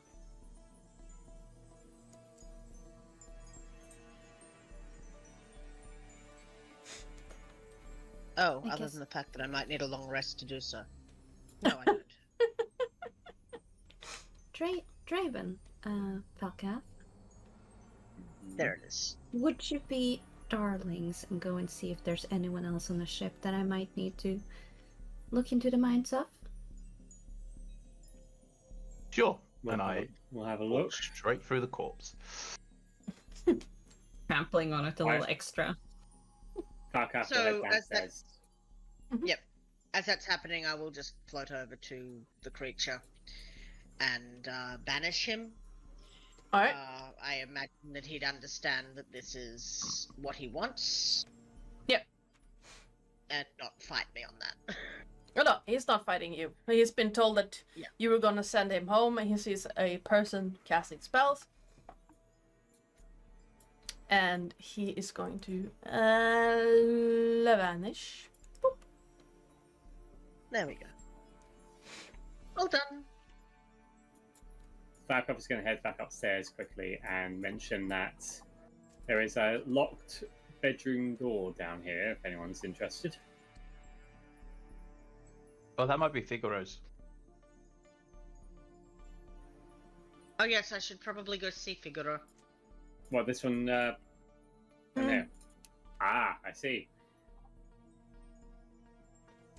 That is Figaro's, isn't it? Well, Elliot would know Yeah. that, but yeah. Yeah. Oh, that's Figaro's. Would you like to come with me while I tell him that the slot is gone? We certainly can.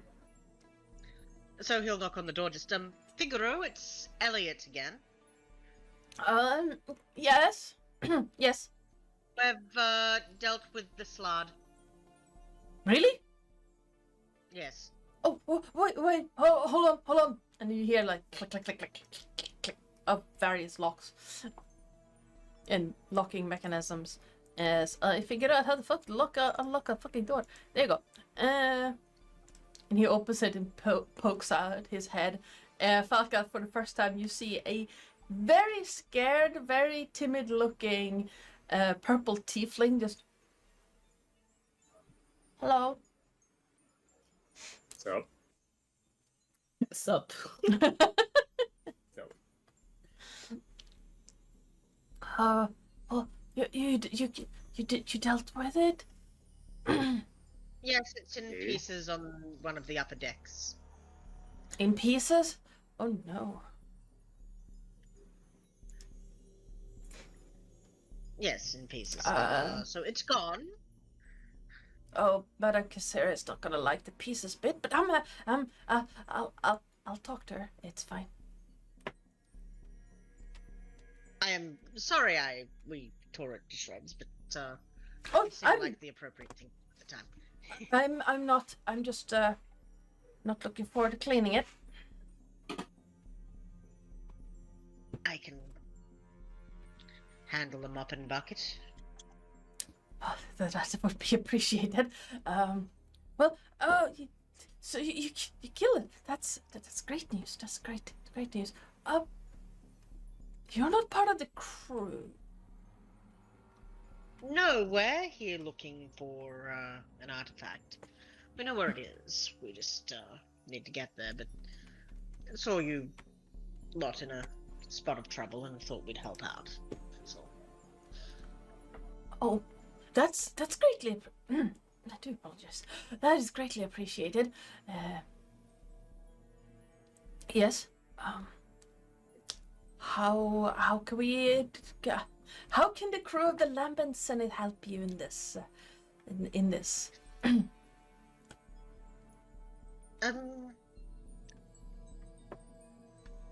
There's a ward somewhere that we need to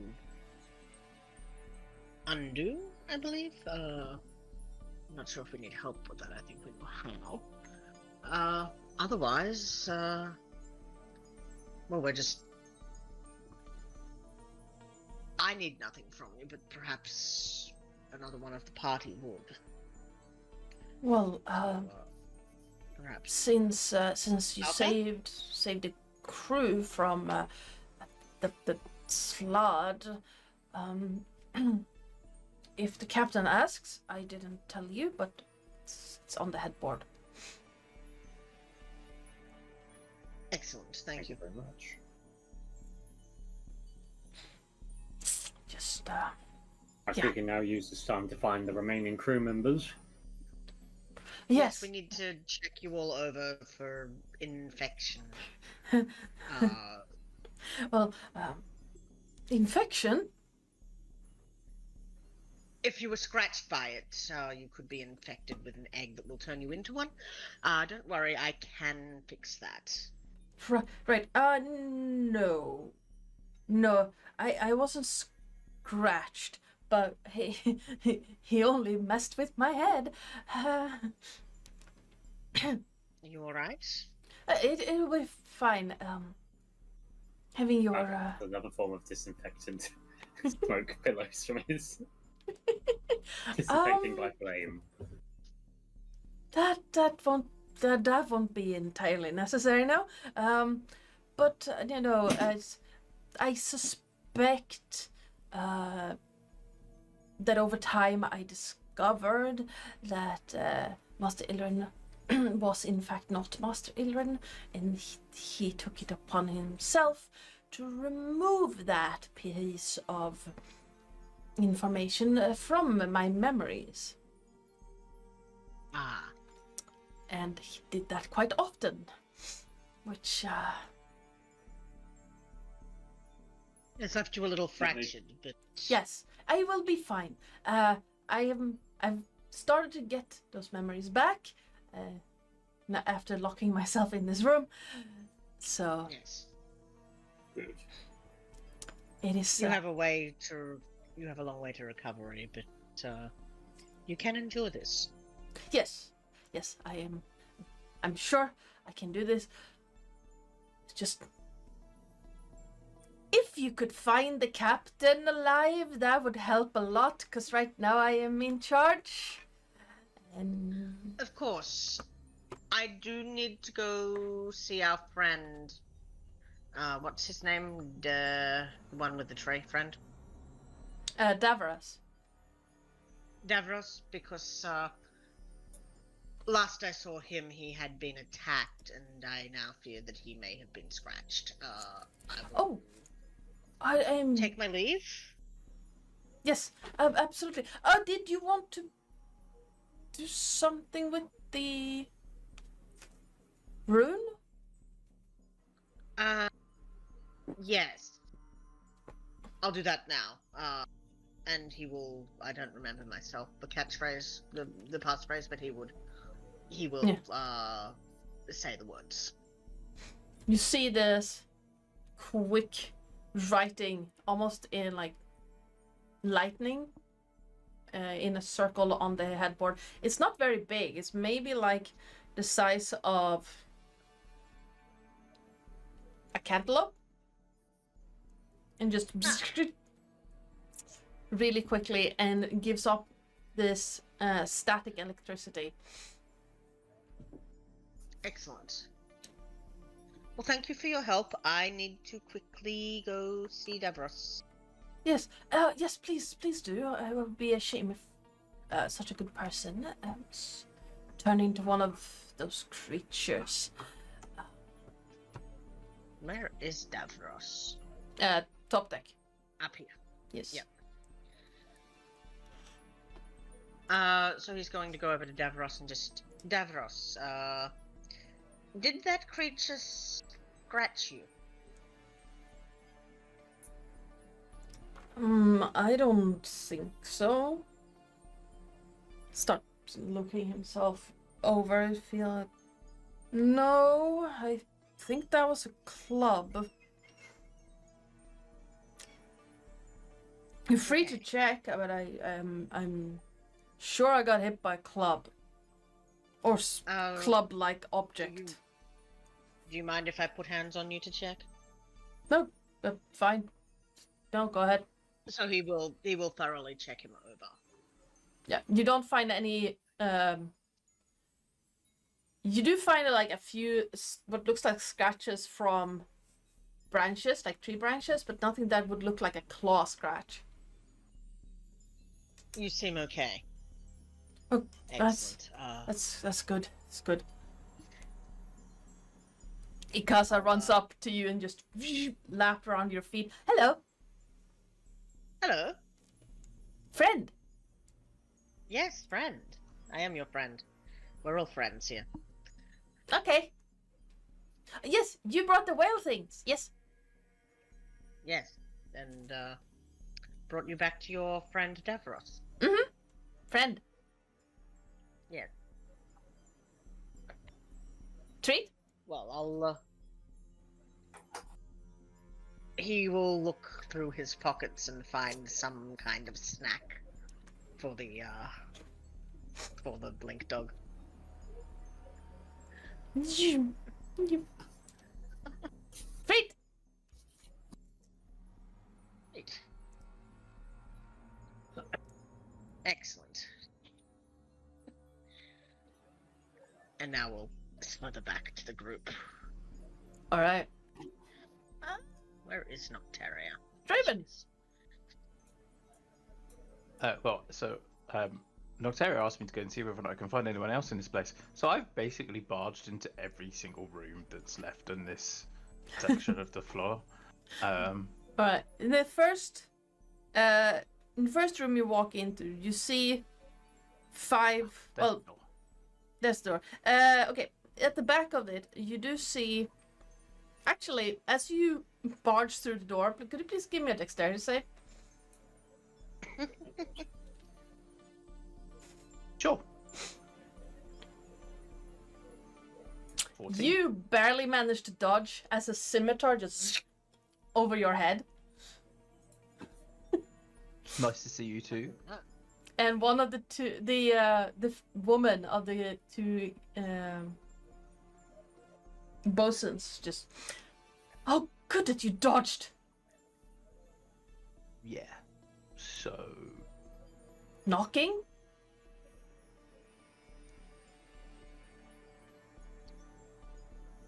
Have any of you been scratched by the weird hippo dude? No.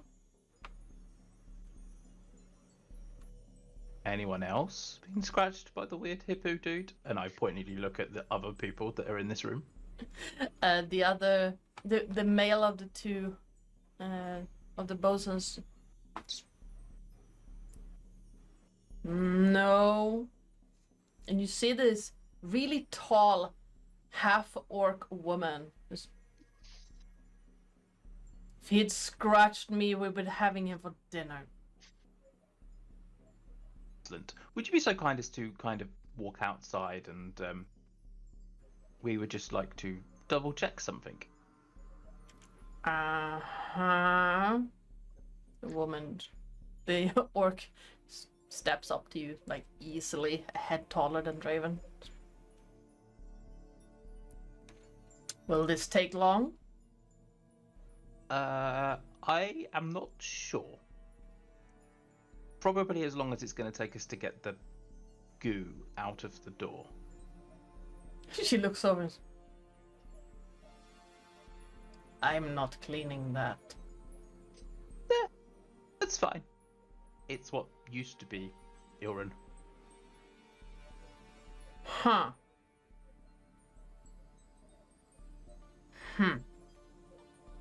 Steps past you. Yes. Looks at the door. And the two bosses just look at each other, look at you. She likes you. Oh. Interesting. Oh my. Brave a new player. Oh dear. Now that they've all shuffled off and hopefully met Nocteria, who was probably going to be standing outside, can I go into that room and have a little bit of exploring to see whether or not there's anything I can steal? Yeah, absolutely. You walk inside and you find a kitchen. Fully equipped, and there's this faint scent of roast chicken coming from what looks like a stove. Does it look as though it's done yet? Almost, probably. Can I rip, like, a leg off, a drumstick off, and then kind of walk back out with the drumstick? Sure. Are you going to... I love that I get to say this. Are you going to wait for it to cool, or are you just gonna... until you can finish it? He will almost certainly be playing around with a burnt mouth. Okay. He's like... oh, and then just like keeps going. Yep. I think I'm stuck on the door. You might need to move me. No. Excellent. Was there anything in this room above us as well? I can't remember if I've been in that one. You have not been in that one, no. So you open the door, you find 5 people sleeping. Hold on, let me... There we go. Open... door. There you go. 5 people sleeping. Yes. Can I use... Can I lean against the door, eating this chicken thigh drumstick thing, and then snap my fingers and use thaumaturgy to turn my voice into a booming voice and basically start screaming them to get out on deck, the lazy workers, blah blah blah blah blah. Almost as soon as you start, you hear dum, dum, dum, and 5 people just on their feet immediately, and attention, looking at like they're about to run out and basically stampede you. Yeah, well, as they're obviously on their feet, I'll kind of step to one side and let them all go running outside to see Nocteria. Yeah, all of them just run out. It's almost like they've done this before. And then as they come outside Nocteria, you see 5 very confused, everyone on the deck see 5 very confused, very newly awoken people just... Where's the emergency? I kind of stand in the goo, kind of just standing there, looking at Nocteria and saying, "Well, this is everyone on this level." Well, who wants to go first to see if they're infected or not? The orc woman looks at you. Well, I'll start then, so I can get back to the cooking if you want any. She sees Travis. You already had dinner, it seems. No, merely a light snack. It seems like he likes your cooking. That's a plus. Could have waited until it was done. Well then, I mean- and she will make it so she's the woman sits down on the stairs gesturing. Mm-hmm. Now just relax. It won't hurt. Not Uh-huh. And I would imagine as she kind of holds like the temple of her head, like putting her hands on, she starts humming. What everyone that she probes the mind of, she turns into a dark silhouette, and you can see eyes forming all over the dark silhouette as she enters the mind of this person. Are they infected? No. And she will just like go and like, you're fine. All right. Who's next? As Can we make this go faster? Because Yes. this is gonna take ages. basically you repeat the same thing, and going through the crew on the deck, none of them have been infected. As she leaves, the orc basically cuffs Draven up the head and walks back into the kitchen. I believe she wants to mate with you. Maybe after dinner, I'm famished. I believe after going into everyone's mind, Noctera will be exhausted a little bit, Mhm. mind-wise, and she will just sit down on the stairs and rub her temples and be like, so many useless memories. I've unlocked the wards, by the way. Ah, that's good news. Question to DM. Mm-hmm. As she went into the orc mind, did it seem like she was into Draven? Seemed like she Attracted. not really. Seemed like she respected Draven's style, but also wanted to throw him in the brig. And she will just look at Draven, and you can see like a little smirk on one of the side of the cheeks, being like, interesting.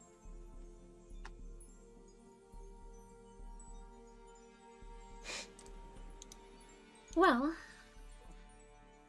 is there anyone else I should check? I believe you guys are fine. No one got scratched that I know. No, I checked. I checked Daveras for scratch marks, and I found none. Well, that's good. And Figaro hasn't really left his room since. I don't think he's infected. Well, as long as you're sure. I believe that is As sure as everyone I on this section of the ship that there is. Yes. We can focus on finding the part and probably the captain as well. Yes. Well, I guess what's left for us to do is to get the artifact and go. Mm-hmm. I would like to reunite the captain with her crew, if possible. Ah, yes, the Deva. Hmm. Well, if she's still alive. Yes. Don't know her personally, but I've heard she's a good sort. Well, Devas are celestial beings. Was that what you Mhm. said? Yeah. Yes. Well, they are celestial beings, so they're usually good. Haven't met a bad one. Though I haven't met one, I believe. Not that I know of.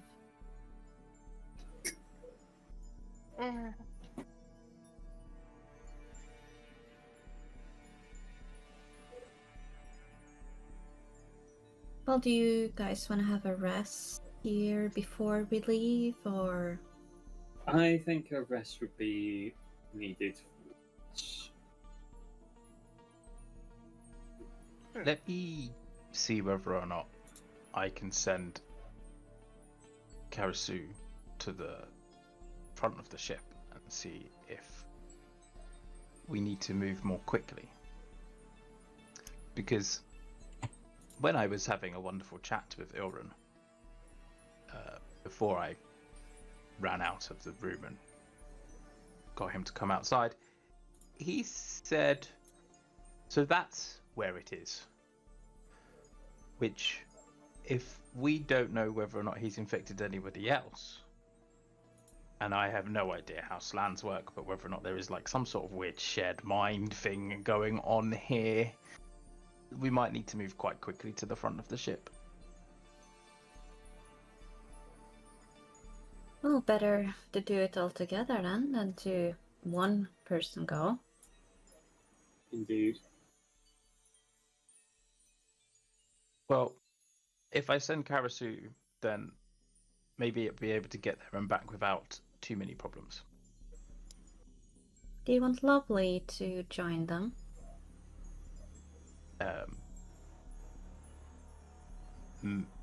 Well, maybe?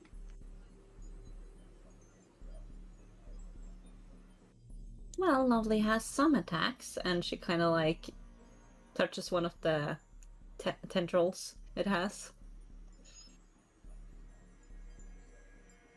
In case something happens.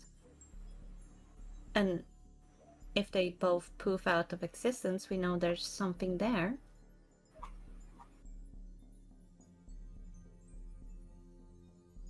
Okay, let's do it. So we're going to send the familiars to the ship to see what's going on and whether or not anyone else is trying to get inside where the rod is, or where Alright. we assume is the rod. What are the flight speed, or intelligence score of your familiars? Let's see. Whichever is Karasu? fastest. Well, okay, I was about to say, so Karasu can fly at 50 feet, but he has a -4 to his intelligence score. So he's either using his intelligence to propel him, which will be 10 foot per 6 seconds, because he's only got an intelligence score of 2, or he's flying at 50 feet. Yeah, you can use your flight Intelligence speed. is free. Alright, and movement speed is? Speed of flying is 30 feet. Okay, so slightly slower than Karasu, but much faster than your intelligence score. So getting to the prow segment of the ship is going to take Karasu and Lovely about, I'd say, an hour there and back. Yeah. And the what they managed to find is that the prow segment is currently patrolled by 2 giant fish, not star anglers, but what looks like how do I describe this? Huge shark with a lot of fins and glowing spots along their sides. Black sides and like a blue belly type situation. Mm-hmm. And other than that, the prow segment seemed to have pierced straight into what looks like a giant petrified heart that is slowly pulsating.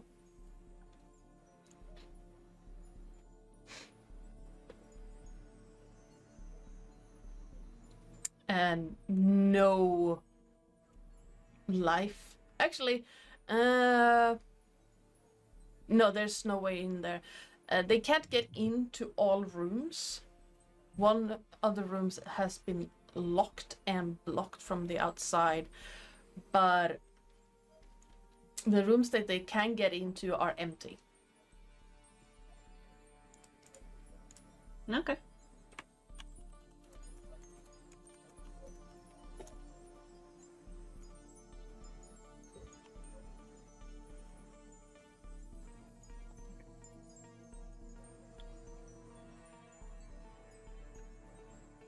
Oh, those are some lovely creature with a lot of teeth. Yes, yes, they are.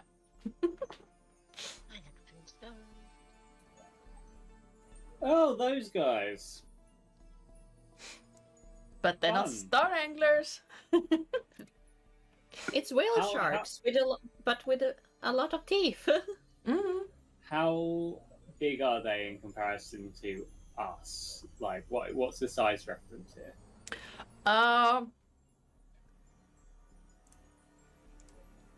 Like, if one of our characters were to stand next to one of these things, what's the...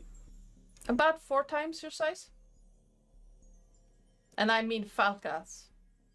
Oh shit. 4 falcasts long. This is not good. About 4 falcas long and 1.5 falcas, like the head high. In terms of length, is this including the tail, or... Yes. Oh boy. These are big. Yes. Very big. How much rope would one need to wrangle that? A lot. So in terms of what you have encountered, these are about twice the size of a star angler. Oh joy.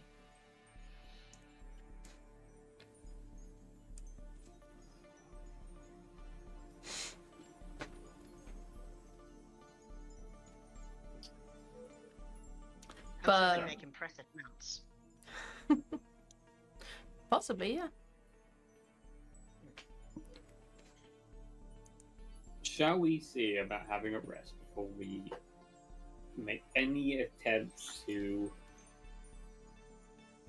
recover I would the love artifact? a rest. Same.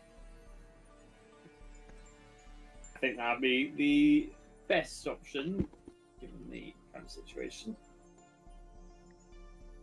Like, I'm not tapped by any means, but I would love a rest. It would Quick, be the DM's nice. gone. Let's get leveled up. Yeah. Quickly, quick. What? We're leveling up to level 15? Yeah. Level 20? Oh yeah. Oh wait, even 16? Oh my god. I mean, we will get there eventually. Yeah. That's what this What's game that? Are campaign you is going to all let us about. go above level 20 with our levels? Oh god.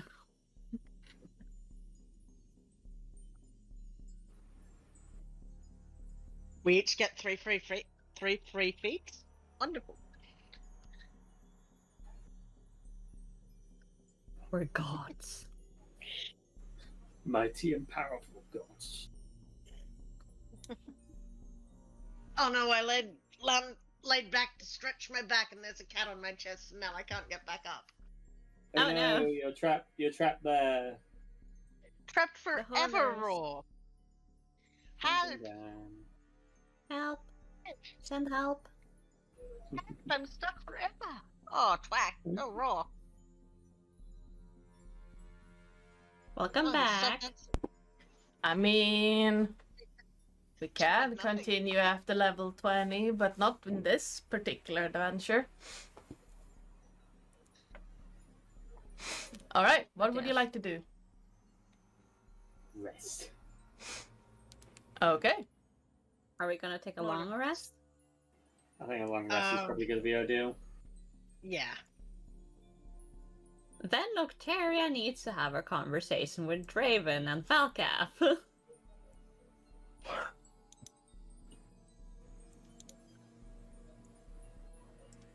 She will start with Draven. This is something you could have had while I was gone. Yes, but I didn't know if we were actually gonna rest. That's up to you guys. But yes, the same conversation as she had with Elliot about modifying just that specific memory.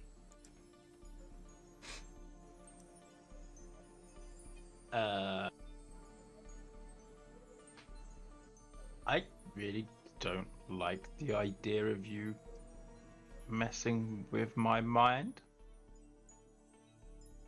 I can understand that, but it's only that part where you saw it. You will just forget that you saw it.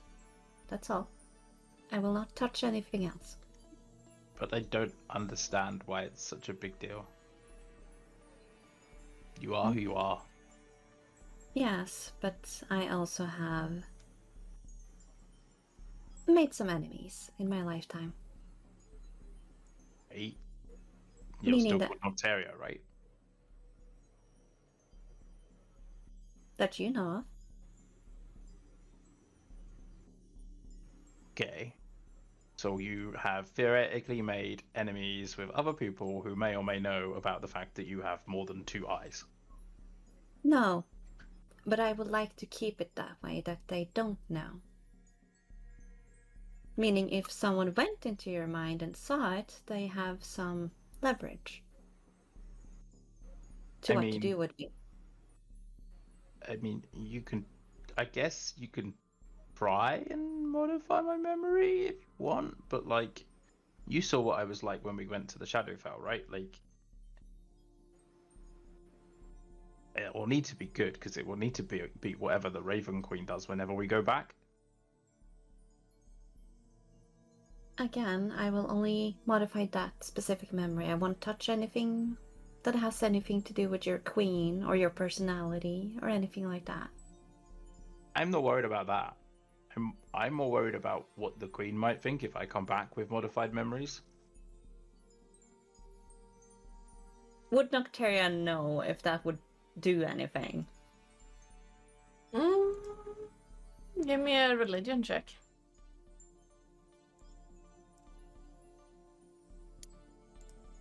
Oh. I will use my inspiration for that because that's a nat one. That was just sad. Oh no. That's a 22. Okay. From what you know of the Raven Queen, she is all about stories, memories,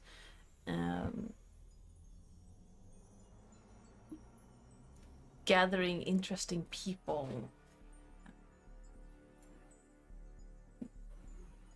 Her home is called the Fortress of Memories, so there might be an issue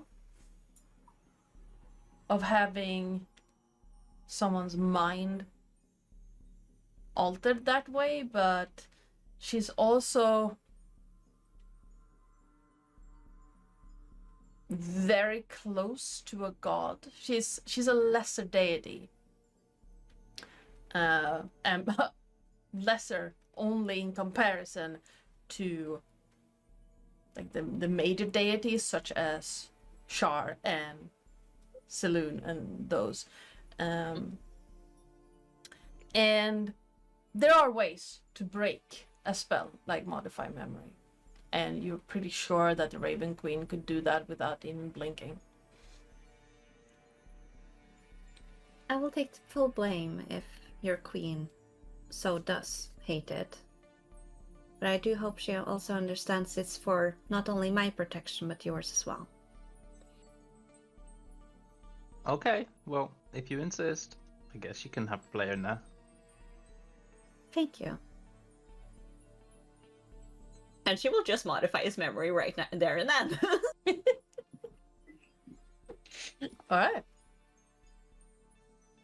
It takes a little while, but if Draven isn't fighting it, it takes hold. He won't be fighting it. And she will go over to Elliot, do the same thing, because she only has 2 times she has to save Falca for last.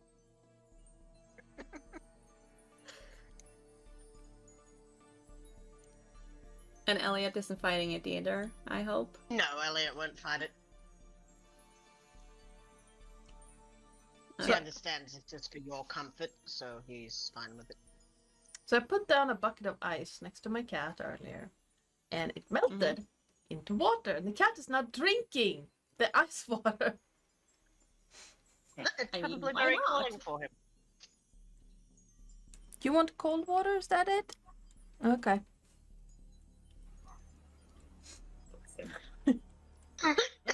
Well, Terry will then just go over to Falcaf and explain to him that this might not be the first time she has modified his memory. And that she kind of needs to do it again. Okay. For his own safety. Let's sit down here, shall we? And let's have a sibling-like talk.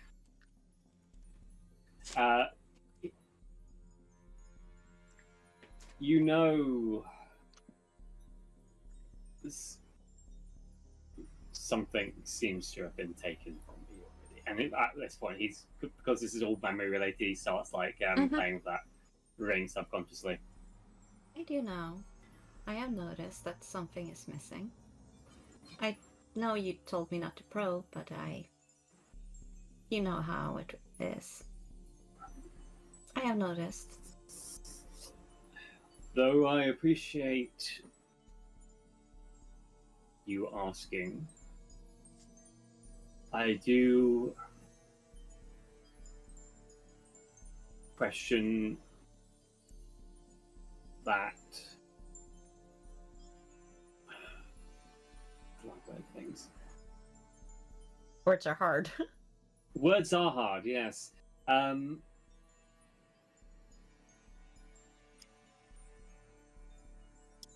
understand that you don't want this knowledge getting out for leverage concerns or like things of that nature. Because, like you said, you've made enemies.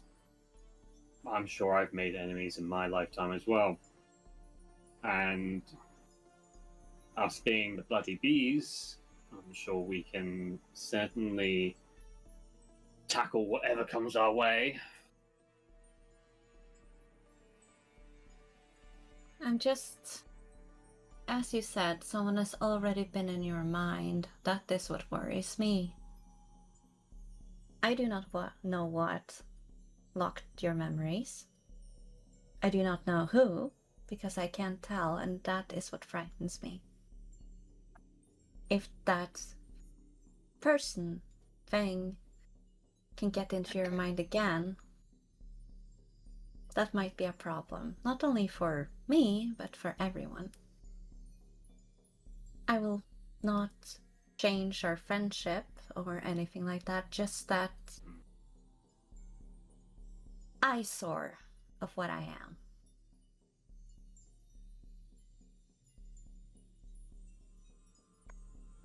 Before you do, I cannot do it till this morning because that's fine. That's I fine. have exhausted myself with doing it on the 2 others.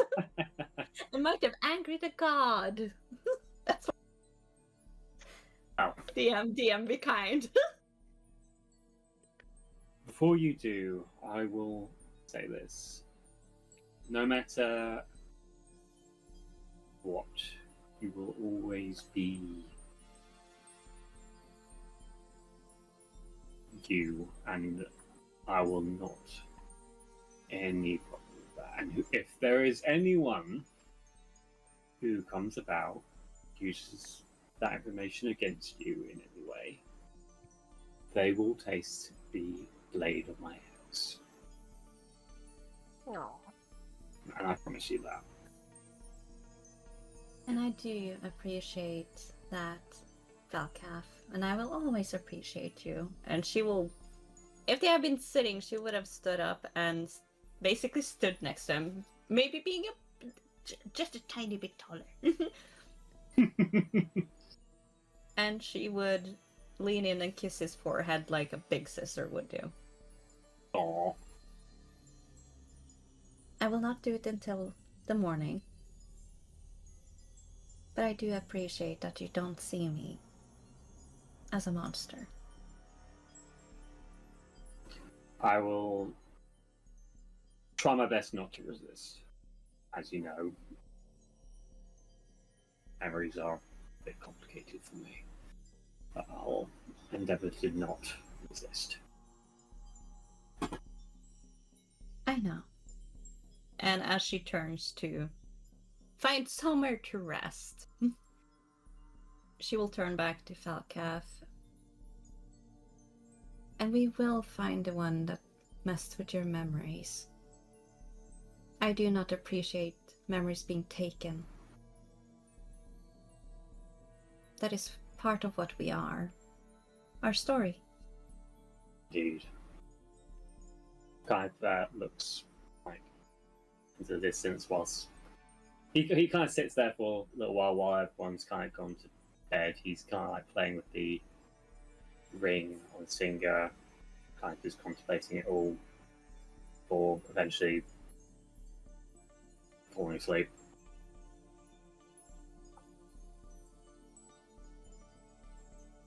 All right. Well, despite the presence of the star anglers and the strangeness of what you have experienced since arriving, you do find a space where you can get some rest. The 5 crew members that was rudely awakened by Draven have not returned to their bunks, and you can use those to get some rest. Oh god, we're gonna steal people's beds. Well, it seems to be a room that had like a rotating situation. So for a ship this size, there should have been a lot more crew members, but there are maybe in a room like that 8 hammocks in total. So this seems like people were sleeping in shifts and probably in other areas of the ship as well. Elliot will sleep on the floor. But yes, even though the light doesn't change and the area around you doesn't really seem to indicate any form of time passing, all of you do get a long rest. Yay. Though the only indication you have that any form of time has passed at all is the movement of the crew.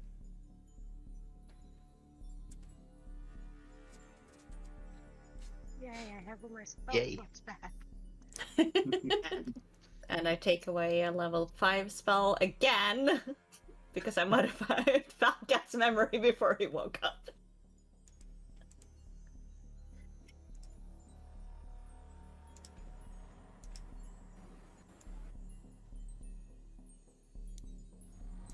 Everything is right in this world. All right. As you wake up, feeling remarkably rested after your ordeal, what would you like to do next? Can I find my way into the kitchen and see whether or not I can pilfer some food from Orc Lady? Are you trying to be stealthy about it?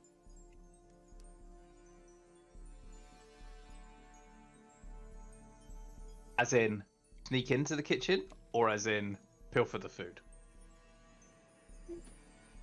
One, the other, or both.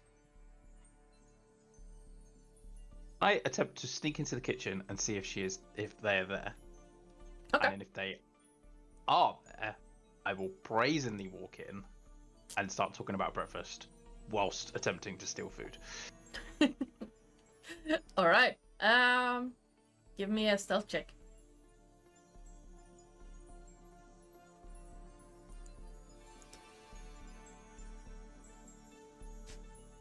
That is a 17. Opening the door as quietly as you can, you notice that the orc woman is currently busy chopping something on a board. The kitchen itself seems cool, as if nothing is currently being cooked, and she seems to be mid-preparation for something, though. Excellent. I'm going to brazenly walk in and just say, so, what's for breakfast? Yeah. Please give me a dexterity save. Please fail. That would be so funny. That's a 17. As you say that, you hear a thwing next to your head, and Oh, rather than that, can I try to catch it? sure, absolutely. We'll get off. Ah! Yeah, sure. With the 17, I'm gonna say, yeah, you can try to catch it, and you grab it out of the air, and it's a not a cleaver. What's the thinner one? Not a fillet knife, just like a kitchen knife that was thrown with remarkable precision at your head. Yep. So I kind of catch it and I go, I think you dropped this. And I pass it back to her. She grabs it, holds it a little bit longer, flips it and just into the cutting board. Don't do that to knives, by the way. Breakfast was 2 hours ago. Brunch then? Dinner is in 6 hours. Snacks and nibbles?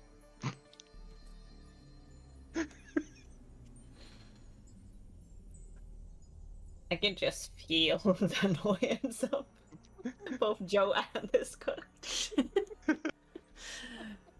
If you promise to not come back into my kitchen without knocking, you can have leftover rolls from breakfast.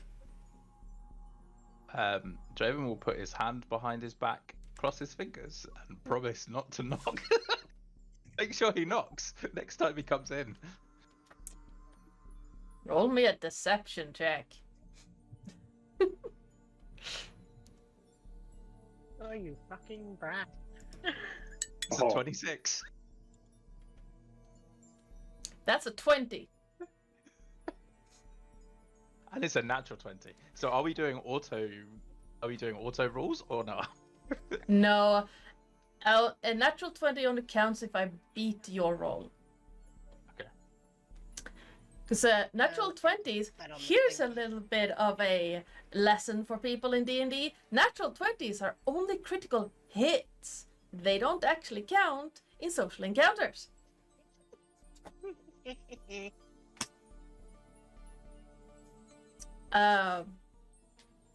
But yeah, her eyes are still narrow at you. She doesn't trust you as far as she can throw you. But she's like, alright, you can have the rolls. Excellent. Is there anything that I can steal alongside the rolls. Absolutely. Give me a sleight of hand check.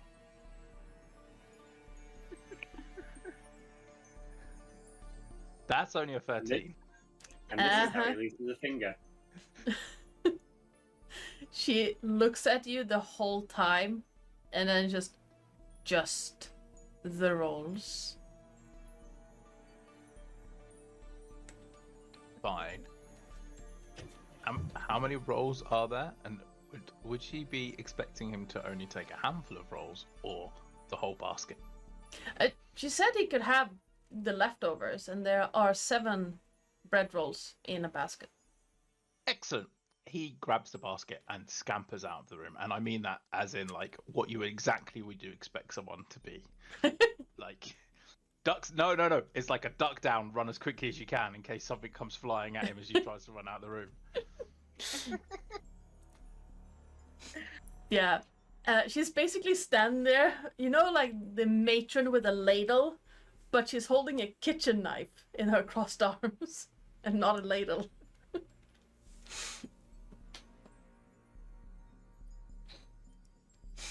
I just have this image of Elliot saying this as he's wandering into the kitchen to heat up some of his rations. Mm-hmm. Technically, you don't have to eat or drink anything. Oh, then he wouldn't bother. The cook only cooks because it's a familiar thing. Yeah, then Elliot wouldn't even bother eating while he's here. The poor thing is jobless. Yes. Needs purpose in life. I think all of you would, like, yeah, you guys probably realize that she's cooking to give a sense of normalcy to the crew. Because they are stranded in a place where time doesn't pass.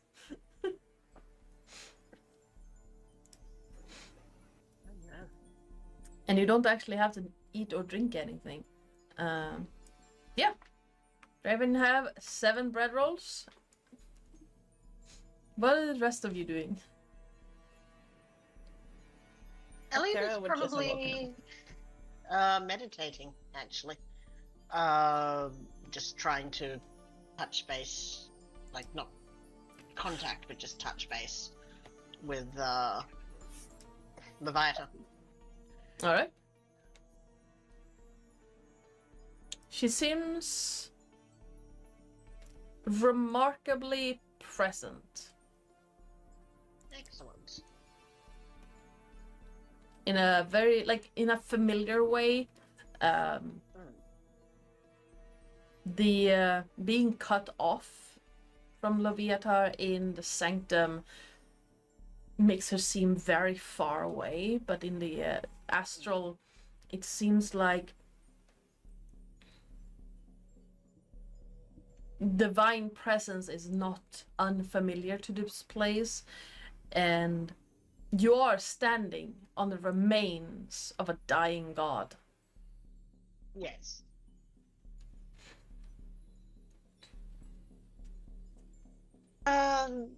Query while he's at it then. This dying god is, well, dying, presumably in pain.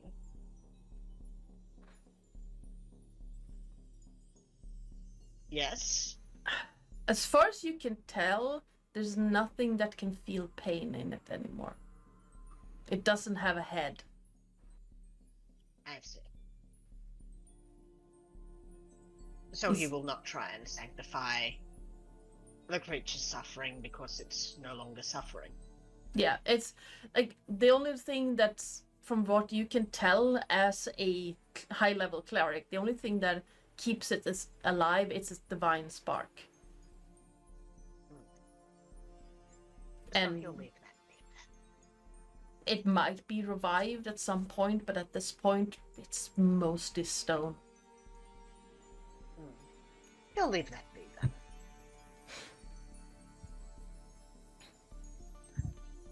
He just thought it might have been nice to offer the suffering of a dying god to Leviathan. But if he can't, he won't. I mean, you can offer it, and she will accept and be grateful. But, like, the gesture is appreciated. The fact that this dying god can't feel pain anymore is beside the point. So yeah, he will do that. And just for the record, so you understand Elliot's inner workings, he believes that by sanctifying pain, it removes pain from the thing he is. Yeah. And giving it to Leviathan. So, yeah. Yeah, absolutely. So, yeah, he will do that. Alright. Victoria, Felkath.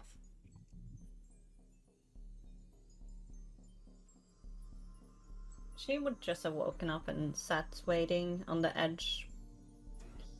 Here, I presume. And actually, as a bard does, she just sits there with her lyre and hums and sings a little bit, waiting for the others to get ready to go.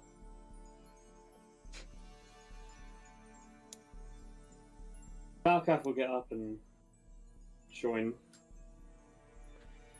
It's been some time since I've heard you play. Well, I haven't actually had much time to do it.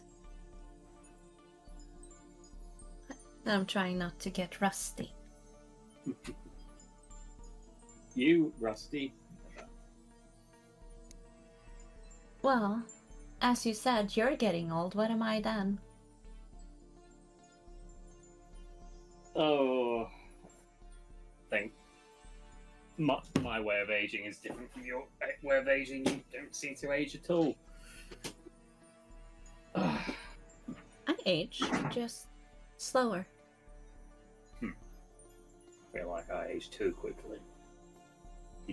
As he says that, he kind of just like does all like the clicking of the joints, to loosen up a bit. Shall we see how the others are doing? It should be time for us to depart. You can see, as before you say that, a little bit of sadness in her eyes as she kind of shakes it off and being like, yes, we should. Hang on. I wanted to roll something real quick.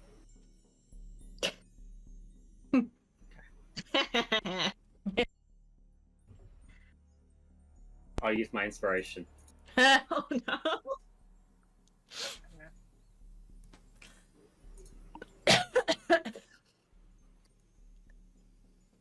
He might notice. He'll talk about it later. I'm just gonna do this for funsies. Yeah, Yeah. he will not notice. Oh no.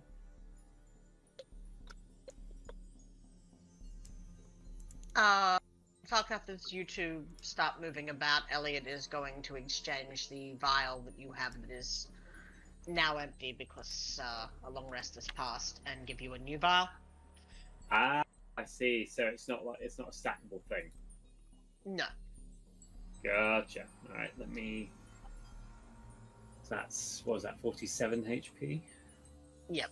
Which is much better than the 20 odd that it was before. Hmm. I rolled much better this time. You're basically just taking half its hit dice every day. Every long rest. Nice. If he can do that.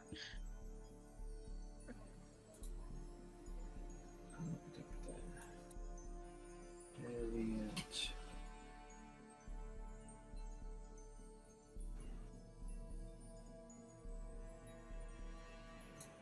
Nice.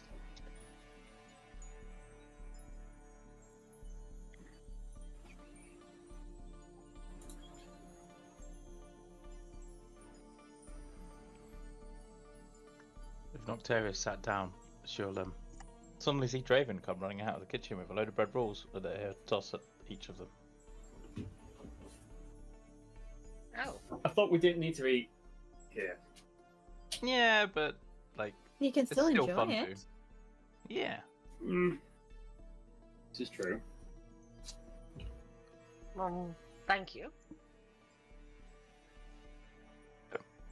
Is everyone That ready to capital, go and find the rod? Yes, Falcath will kind of slightly toast the roll before eating it. Elliot's going to stick his in his pocket for later, just in case. Pocket lid. I mean, what? At least it's not pickle thumbs. I still have plenty of those. Oh god.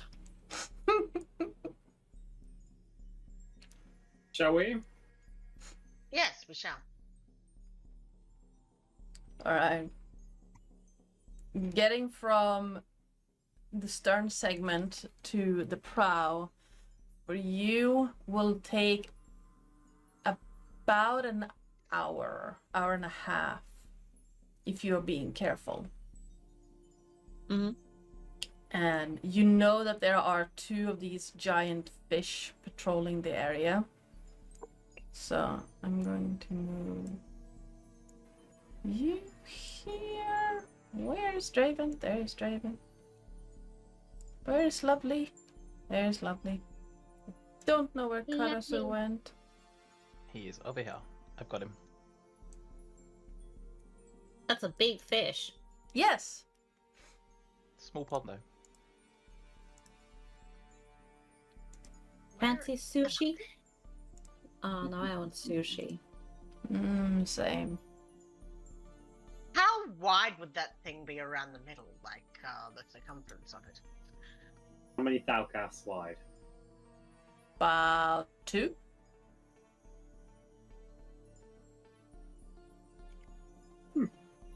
So 50 feet of rope would probably go around it. That's what you're saying. Yes.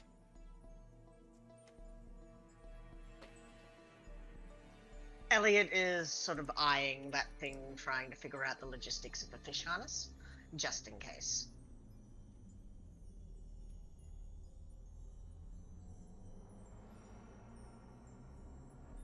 Okay then.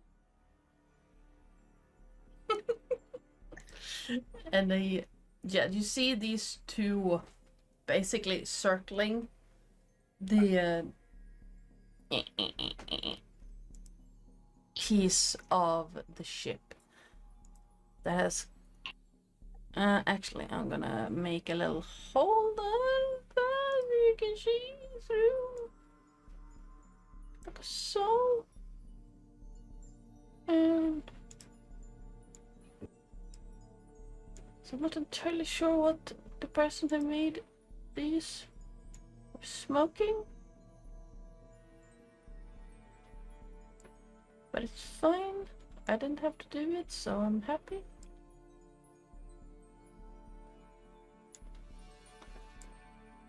And the first thing you see, aside from the giant fish circling this ship, is the side of a gargantuan rib cage rising up. It's almost like split completely in 2 by some giant force, and pieces of the ship itself seems lodged into like a giant mass of petrified red tissue that is slowly, ever slowly pulsing. With each pulse you hear this groaning of wood as the ship is slowly breaking apart around it. And this huge chunk of the ship itself seemed to have collapsed as it slammed, the front slammed into this rib cage.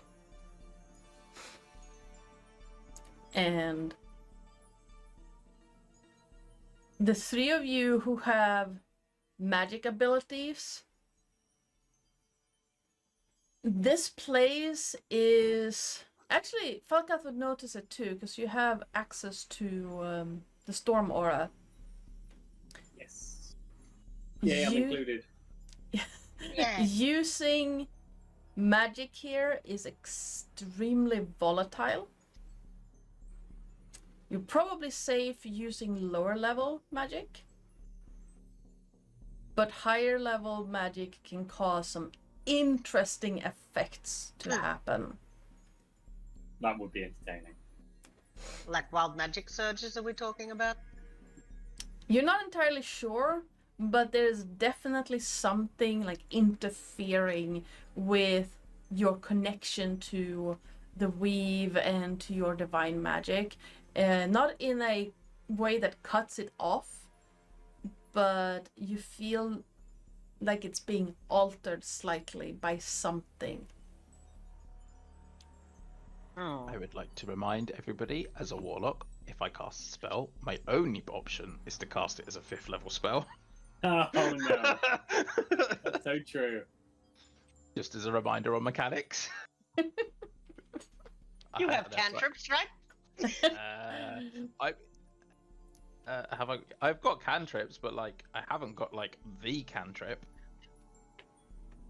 You don't have Eldritch Blast, right? No, I didn't take Eldritch Blast because his whole shtick is shooting people with the crossbow. And he's doing a good job. It is.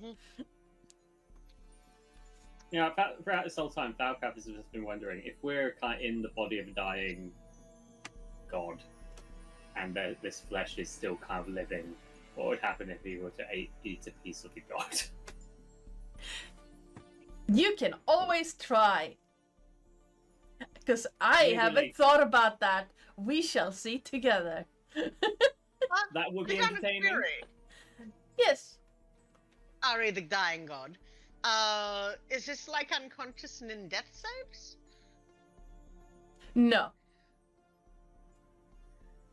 Is this like... Because it's still alive, technically, right? Technically, yes. Actually, Elliot, if you want, you can give me a religion check. I will. I have a +0 to religion, so that is a 2. Does that work? Oh no, it's an intelligence thing, isn't it, for a cleric? You have no idea who this god might have been, but like with your basic understanding of how gods work, this is probably a god who lost their worshippers. And somewhere out there, someone still believes in it. Once they lose that connection, the god is dead.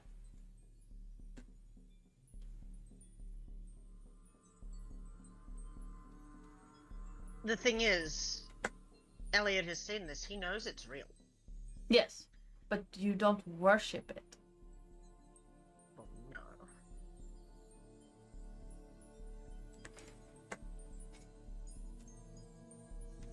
Anyway, D&D ran over. Yeah, I also think that religion should either be intelligence or wisdom, Yeah. but no. That would be it. Same thing Does that he have I... any idea how long it's been dying? From what you can tell, this, whatever it was, at some point had 8 large appendages and a head. And now it's basically a torso. And that's it. It's been dying for a long time. And Revivify would not work. No, no. You could try It's just through sort of- resurrection, but no. He's sort of, I don't have that. He's just sort of side-eyeing it. Just, I want to get it back up and moving.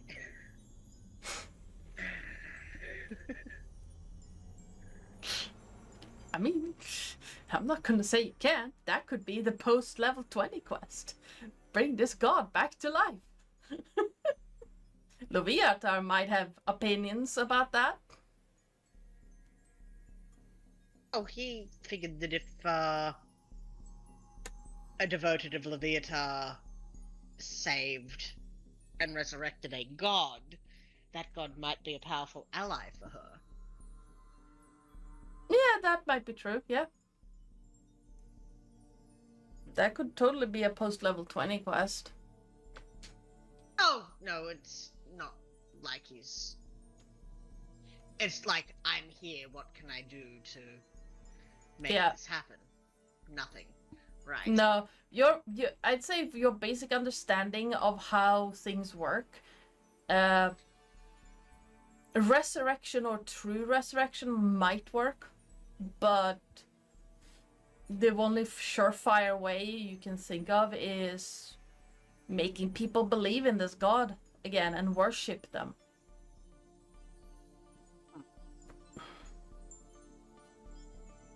Unfortunate.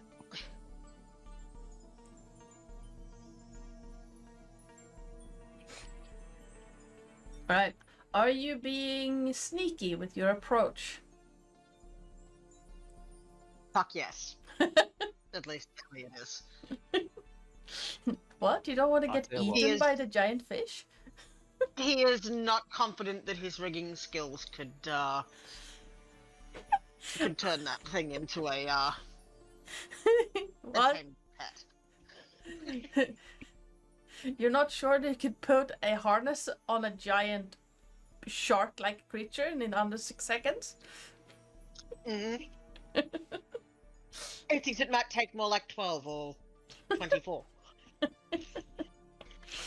I will, given that we are so inclined, trying to sneak on, I will do what I did last time, which is I will use Pass Without Trace to give us all +10 to our stealth check if we're trying to be stealthy, trying to get there and avoiding the giant fish things. And since Pass Without a Trace needs you to be alive, he will once again ask if he can cast not false life, what's the other thing? Death ward? Death ward on you. Oh, it's fine, don't worry. I mean, we're just going to sneak under the giant fish. We're good. Look, this will keep you from dying immediately if you... For And 8 hours, it's worth the... And I slept well, and I've got bread rolls. I'm good. Okay, I've got bread rolls, I'm good. your choice. A young love. Indeed. What?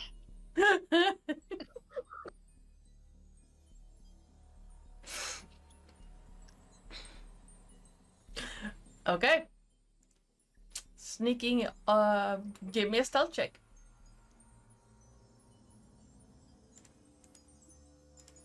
I have disadvantage, and I didn't roll it with disadvantage, so give me a second. 30. 10, so 20. 14. Out of dragging the side down again. 26 for Nocteria. Nice. Okay. As a group, you manage to land on the forecastle deck.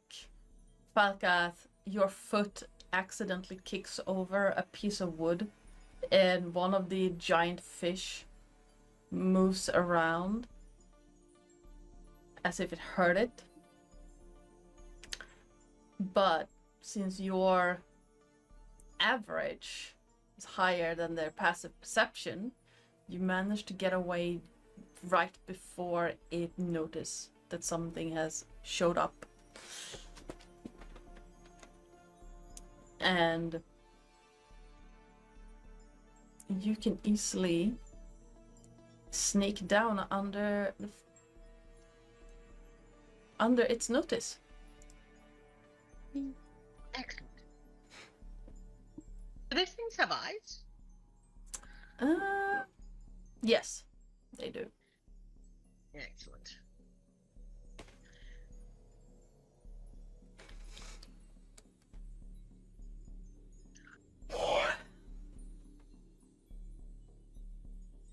So, as we climb on board,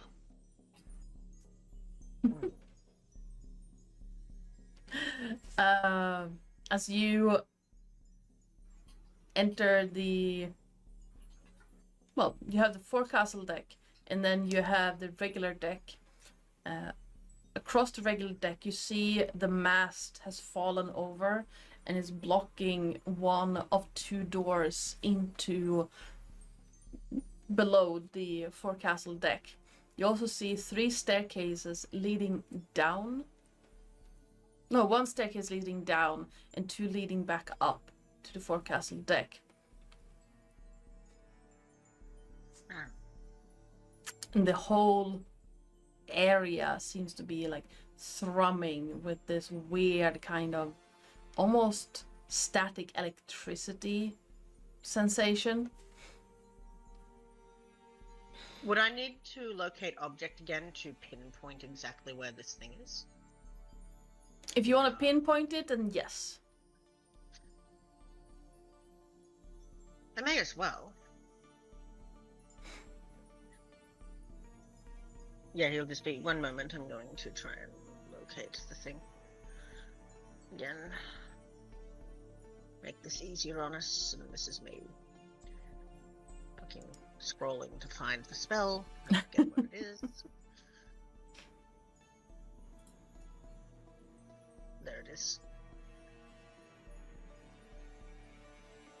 Have cast.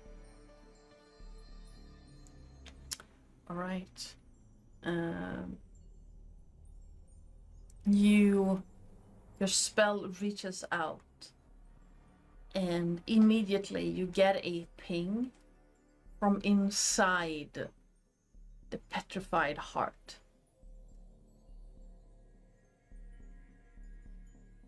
Oh well. I suppose we're going in.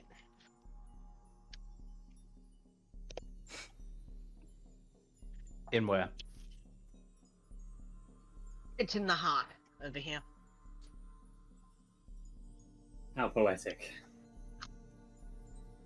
Well, this is going to be fun. And I think Joy. we'll leave it there today. Yay!